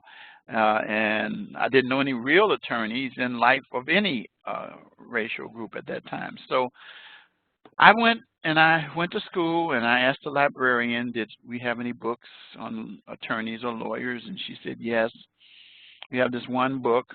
I said, may I check it out? See, because I was always a reader. Even when I was a kid, going through all the other stuff, I used to spend a lot of time. My outlet was reading. And I loved reading. And I didn't like to read nonfiction. I didn't like to read fiction. I like to read books about history and what's going on and things of that nature. So at any rate, I read this book one night, cover to cover. And the next day, anybody I met, I introduced myself as Richard Wright. And I said, I'm going to be a lawyer. So I was 14 years old, and that was in 1964. It was also in that year that I was getting frustrated with dealing with my uncle and aunt and what was going on with me. So I heard this lady on the radio, and I liked her voice. And I went and found her. My aunt let me go find this lady. She was doing radio in Chicago at a local radio station. And her name was Mary D. And I went and found her. And I introduced myself to her and told her that I didn't have a mother or father and asked her to be my mother. Well, she was flattered and we became friends. And then just to let you know what happened is she stayed in my life as a person who, I lived with in the summers and visit away. And that was another outlet to get out of the house. But in years later, that was 20 years later, that is, she legally adopted me as her son. I was already a grown man, but she had been in my life so much, and we just went to court and made it legal. So at any rate, by this time she had risen to television, and you could Google her name, Merridee, and she wrote a book about her life and included me in that book. In fact, she was a commencement speaker for the graduation at Rasmussen in Romeoville, Mokina, the whole Illinois schools, with the exception of Rockford, in 2014. So anyway, back to my life. So I was in a pretty tough situation. So I was saying I wanted to be a lawyer and letting everybody I knew, I met. Well, my aunt, not the one that I was living with, but the one who I stayed with at first, she told me that, I don't think you should try that. She says, I know, who your mother was, your dad and all, and lost early. You need to try to do something. You're shooting too high. In other words, what she was doing was discouraging me instead of encouraging me. You'll never find me doing that with anybody. In my students that I have, in fact, now will tell you, I had a student one time that told me in Rasmussen, she said, I don't think I'm cut out for this. I says, we need to talk in detail. And I think I had a 2-hour conversation with her. And then she went on and she made a move that changed things. Because she said no one had ever told her that. I said, let me tell you something, guys, and I'm going to tell you this. With what I went through then, it strengthened me rather than weakened me. And that's what I try to tell people, to let adversity strengthen you. And so anyway, it goes on from there where the church in the area that I was going to, I would just go there. I even helped clean up the church. It was a Methodist church, Maple Park United Methodist Church. The pastor and some of the board members, they got together and they agreed to send me to college with an all-paid scholarship. All it required was for my guardians to sign. It didn't happen because my uncle says I'm not signing it. And that was it. So by this time, I'm 18, almost 19 years old, and I'm going to graduate in June of '69. So from high school, I said, I'm gonna go out. I'm not staying here. I says, I'm going to go to school, and I'm going to do this some kind of way. I don't know how it's going to happen. As it turned out, some of the people from the church, friends of mine, their moms and dad let me come and stay at their house. And I graduated and from high school in June of '69, I believe it was 24th of June. And I ended up moving to their house shortly after that. In the meantime, I registered for classes at a city college in Chicago called Loop College, which is called Harold Washington in Chicago. And I found myself going to school at night, taking a full load. I didn't have a car. I studied on the bus, the L train. I caught 2 buses and the L. I'd have to be at work at 8:30 in the morning. Oh, I forgot to tell you, I got a job. Yeah, my job was one of the same friends I was staying with. They had a person they knew who was a secretary in a big Jewish law firm. So they got me a job in the mailroom. And you know what happened when I got there? I introduced myself again and made it known to them I was going to become a lawyer. And so I was on my way. People laughed. They said, you're a messenger, you're a gopher. But see, what people don't understand, and this is what I try to tell you guys as students, it doesn't, you start at the lowest level just to get in. And then people begin to know your work ethic. They know who you are. And they know how your drive is. And your intentions and your actions match your words. And so the law firm began to watch me. And so I did something that made it more complicated after that. In 1970, I got married. And in 1970, so I moved out of my friend's house. My first wife and I moved in to a place. We didn't have any TV or none of that. We had a mattress, and that was it. And we slept on that mattress. I was able to get food on the table and stuff like that. And then here comes child number 1, who's now 49 and 71. Child number 2, who's now 48, born in 72. And so we both were in school. She was studying to be a teacher, and I was at Loop studying pre-law. But I stayed on the dean's list, guys. I used to have to be at work in the morning at 8:30, and then I'd get off at 4, and I have to be in classes at 4:30 sharp. And I'd have to run across the downtown area with 2 armloads of books, and I would get to class, and I'd get out at 10 o'clock.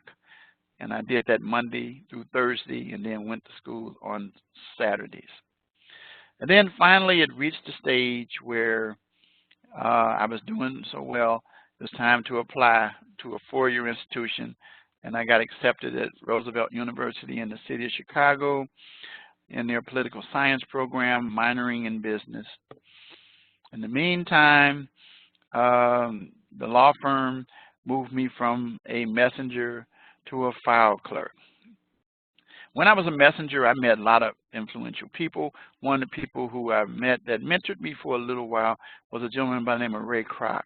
Some of you may or may not know the name, but you definitely know the product. They're called the Golden Arches. That's right, McDonald's. So I had this man who actually would sit and converse with me, and he encouraged me and told me, you can make it, you can make it. And so he did some other things for me too. But anyway, I continued in the file department.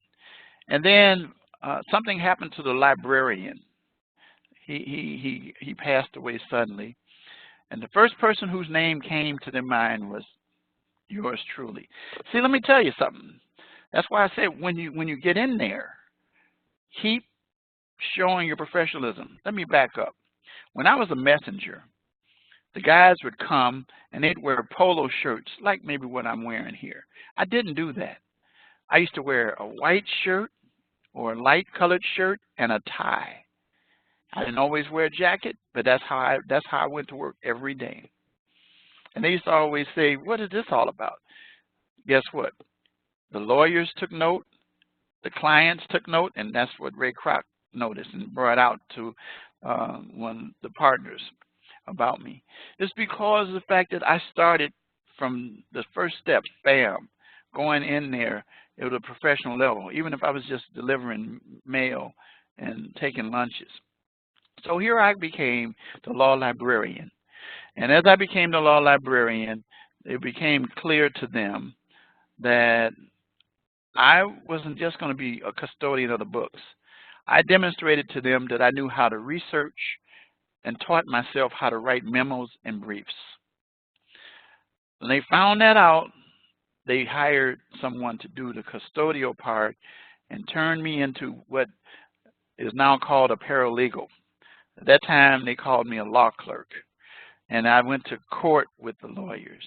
I used to sit in and listen to arguments and make notes. I'd even do research and help write memos that resulted in some of the cases that were written in the publications. They would take statements or information or resources, and it would be research that I did in several of them. Well, along the way, the lawyers saw that I was really, really, really doing it. In the meantime, I found myself needing to make a choice about law schools. Well, I already knew where I wanted to go to law school. So I took the LSAT. When I took it, I didn't do too well with it because I had a little trouble with some of those standardized tests. I'm just going to tell you the truth. I didn't have the highest ACT score. I never took the SAT then because now it's required. But anyway, I still did okay, but not, to the point that I probably would have been at the top. But when it came time to apply to the law school, I got the application, and people said, well, you need to apply to at least 3 schools because you need to have some backup schools. Now, I'm not an arrogant or cocky person, but I'm a confident person. I said, no, I'm going to that school, and that's what I'm going to do. And boy, that was like, okay, all right, you do it your way. So I prepared my application and submitted it. Now, the application was about 6 or 7 pages long.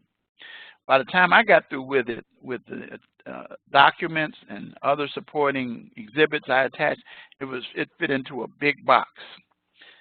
And I asked one of the lawyers if they would deliver it for me who worked as an adjunct, and he said he would.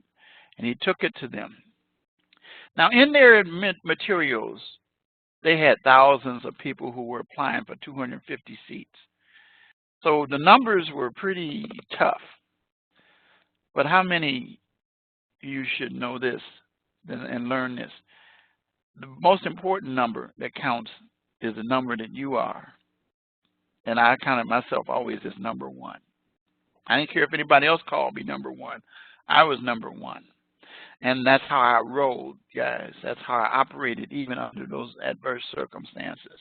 And so anyway, I found myself getting a message from Northwestern at the law firm asking me if I would come for an interview. And they said, now, you come. This is because we want to see who's behind this package. We've never seen a package like this. And they read through it. So they put me in a room, and there were 4 people who sat. It was almost like if some of you ever saw the movie Flashdance, the way that Jennifer Beal had to sit, and those people were questioning her about her dancing and all that. I was almost in that same scenario. And they sat, and they asked me questions. And I answered those questions, and I looked them in the eye, and I told them what I went through. I told them the challenges. I said, but I am going to be a lawyer. And I'm going to be a lawyer whether I go to this school or whatever school. I'm going to be a lawyer, and I'm going to be good. I wasn't being arrogant or cocky. And then they heard me, and then they adjourned, and they came back, and they said to me, we don't make decisions like this. What we will do is tell you this. We're very impressed with you. Says you're very focused. You've been through a lot. Things don't stop you that are obstacles. He said, I remember the guy, he said, we're going to send you a letter. And you're probably going to like what's in the letter, but we can't say that we're accepting you into the class.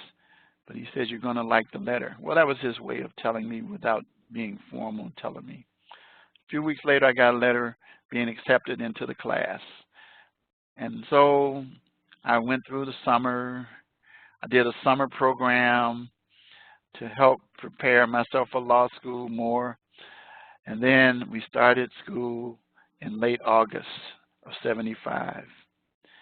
And at that time, it was brought to my attention that I could not work anymore because law school, especially the first year at Northwestern, was like 2 years of college rolled into one, and that it required all of my attention. So that was something I was willing to commit to and was doing okay. But then all of a sudden, right after Labor Day, something had not happened in Chicago. Remember I told you my first wife, she was a teacher. Well, that was the first time they had in modern times or any other times I can recall a teacher strike. And we lost all of our income. It got so bad, guys, that I couldn't pay the electrical bill. I mean, and it was times when I would have to study by candlelight. And I studied and I still read. Then we had to eat out of cans and stuff like that. So we sent the two girls to my wife's mother's house, which wasn't that far away from us, to go to get, food. But they would come back home and be there too. But it was a challenge for me. It was tough. It was tough. The landlord, he said, okay, I understand your situation. I'll work with you for a few months. And we were just hoping and hoping that this few months would pass soon. So the pressure started to build up on me, and then I went to one of my professors, Professor Joyce Hughes, who, by the way, Professor Joyce Hughes attended the University of Minnesota. She was one of the first African-American graduates from there.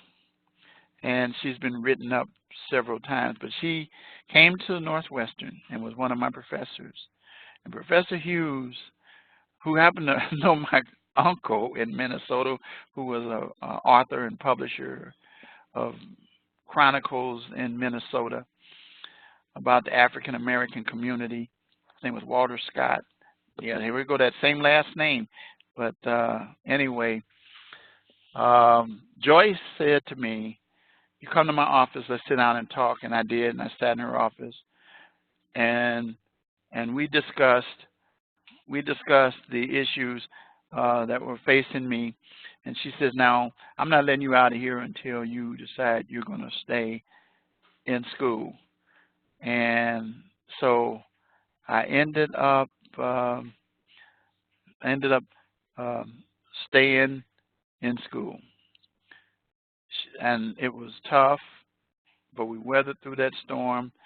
The strike ended about a few months later, but I was able to go through and finish. Now, I'm going to tell you this. During the course I was there, one of my classmates, a young man who was in front of me, his dad was a distinguished criminal defense lawyer, and he introduced me to him along with several other lawyers, or young law students at that time. And Mr.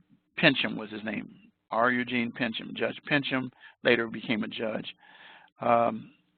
Said to me when he heard my story, he says, you need closure. So he took me to the criminal courts building in Cook County, and we pulled the files, of which I have now, of what exactly happened in both cases with my dad and my mom. Well, and I'm almost done here, that we found ourselves in a situation where he said to me, you know what, you want to be a criminal lawyer. He says, I would recommend you be a defense attorney. Now that sounded really, really, really, it's like a challenge. But how many of you know that I respect the professionalism of people? And I decided, I said, I think I can do this. He says, you'll learn more about the criminal justice system than you ever would as a prosecutor. So I did. I became a criminal defense lawyer. I left the big law firm 2 years later in 1980, after I graduated in 78. By the way, Judge Pincham was the commencement speaker for our graduation in 78. And so ended up, he became judge, and I used to spend time in his courtroom, used to spend time at his house, sitting down, and he would drill us and teach us techniques.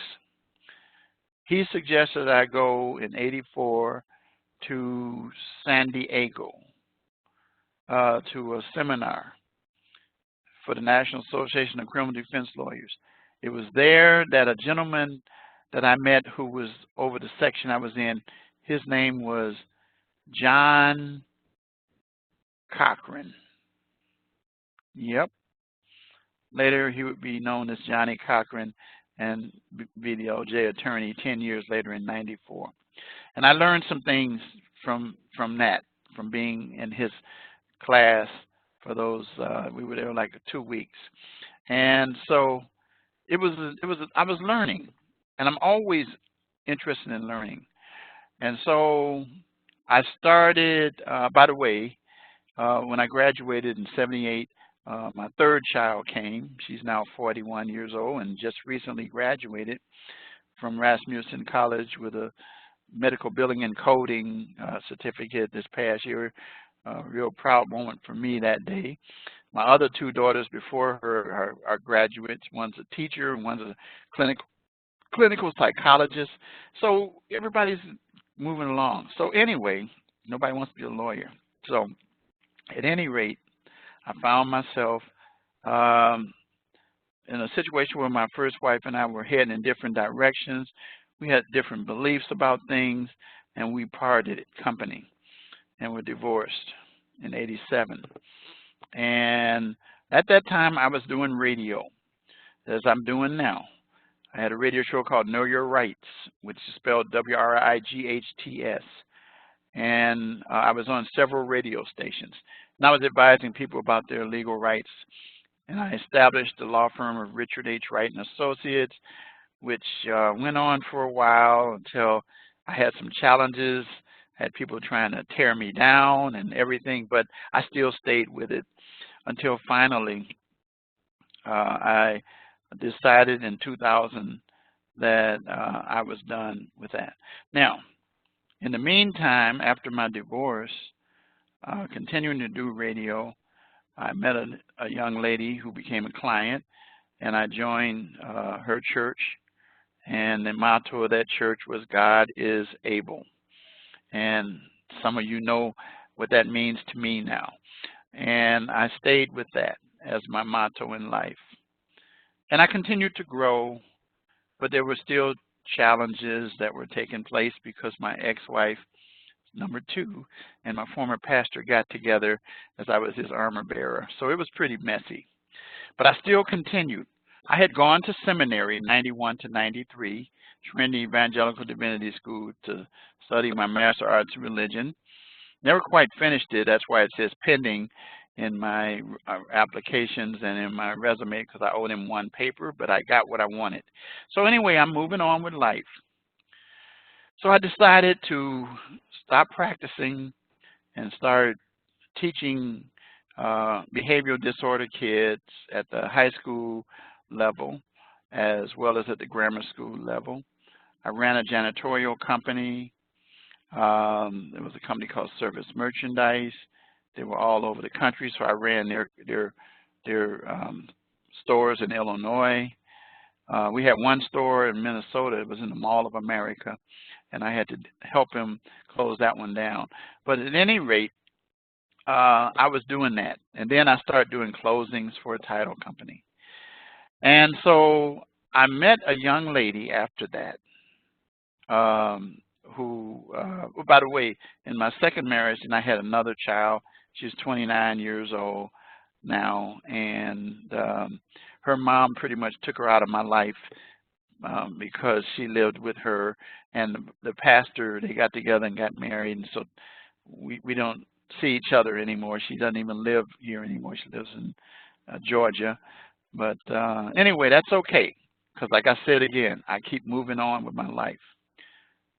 So I found myself, I'm married now to my wife. We'll be married 25 years, July the 28th this year. And we're planning on something special, which I can't talk about in details today. After the anniversary, we'll talk about it more, and it'll become clear to you why I didn't talk about it so much before that. But at any rate, she and I have the 4 kids that you saw if you looked in my profile. So anyway, in 2011, as I conclude, someone approached me about this school I never heard of, Rasmussen College, and asked me if I would be interested in coming to work there to teach. It was residential business law. So I did. I took the job and been working for Rasmussen ever since. When I got there, though, I made it clear to them that I was a criminal justice guy, and they put me over in the criminal justice program where I taught residentially, and that was when I taught domestic violence and ethics and criminal justice and some more things residentially. And then they brought it to my attention 2013 that they were going to go to the program online, so I had to learn how to do that. So I did, and I continued as an adjunct part-time professor until 2014 when a position opened up called the State Program Coordinator of the School of Justice Studies, and I ended up getting that job in Illinois, where I had the responsibilities of the program for Illinois, which consisted of 4 schools: Romeoville, Tinley Park, Aurora, and Rockford. And I was on the national board for the School of Justice Studies. Well, in 2015, they changed it and did away with state program coordinators, and they took all of us and made us professors teaching 5 classes, and since that time, that's what I've been doing. And so I have connected with many students, reached many students, helped many students, and came with the drive that I shared from my experiences and challenges. And so it brings me today to the point that I'm still going to continue doing that. Student success is my goal. My story is a little lengthy, but it is something I think that can encourage anybody and help everybody to understand that they can be as successful in life as I. Don't let the obstacles stop you. The late Walter Payton, who I knew, used to tell me, he said that he was a little guy and he got bumped around. He says, but you know what? He says, I did what I needed to do after hard work. I used to see this guy exercise regularly, running up this hill and down this hill. I've learned in life to run up hills and down hills. I've learned not to run away from a challenge. I've learned not to let obstacles stop me from accomplishing that which I desire. You're not going to be happy in life if you let your dreams die, but you want to take your dreams and turn them into reality. And that's what I stress to you guys, and I'm here to help you guys do that. And I've done it with many of you guys already in other classes, and after school, I'm still going to be going at it. And so with that, I'm going to give you this key thing that you need to remember. And here it is. And I'm going to give it to you the longer version. And I want the whole thing Adversity is the springboard to success. That's it. You give me that, then I'll know you got my point. That means then you got your points that you need. But you got to pay close attention to that. And so with that, I'm going to say good night. I thank you for sticking in, Shay. Again, I know you've heard this before many times, but you know what? I'm going to tell you like I tell everybody else. It's a long story, but guess what? Life is long, and you want to continue to not let challenges overcome you. But in this old song that I used to sing when I was a young kid, we shall overcome. I used to say, change it from someday to today, and that's the way I feel. So I'm going to say good night, and you guys have a good week, and I'll see you in a couple of weeks, the 18th, with our next session. Thank you. Thank you so much. So have a good evening. Good night.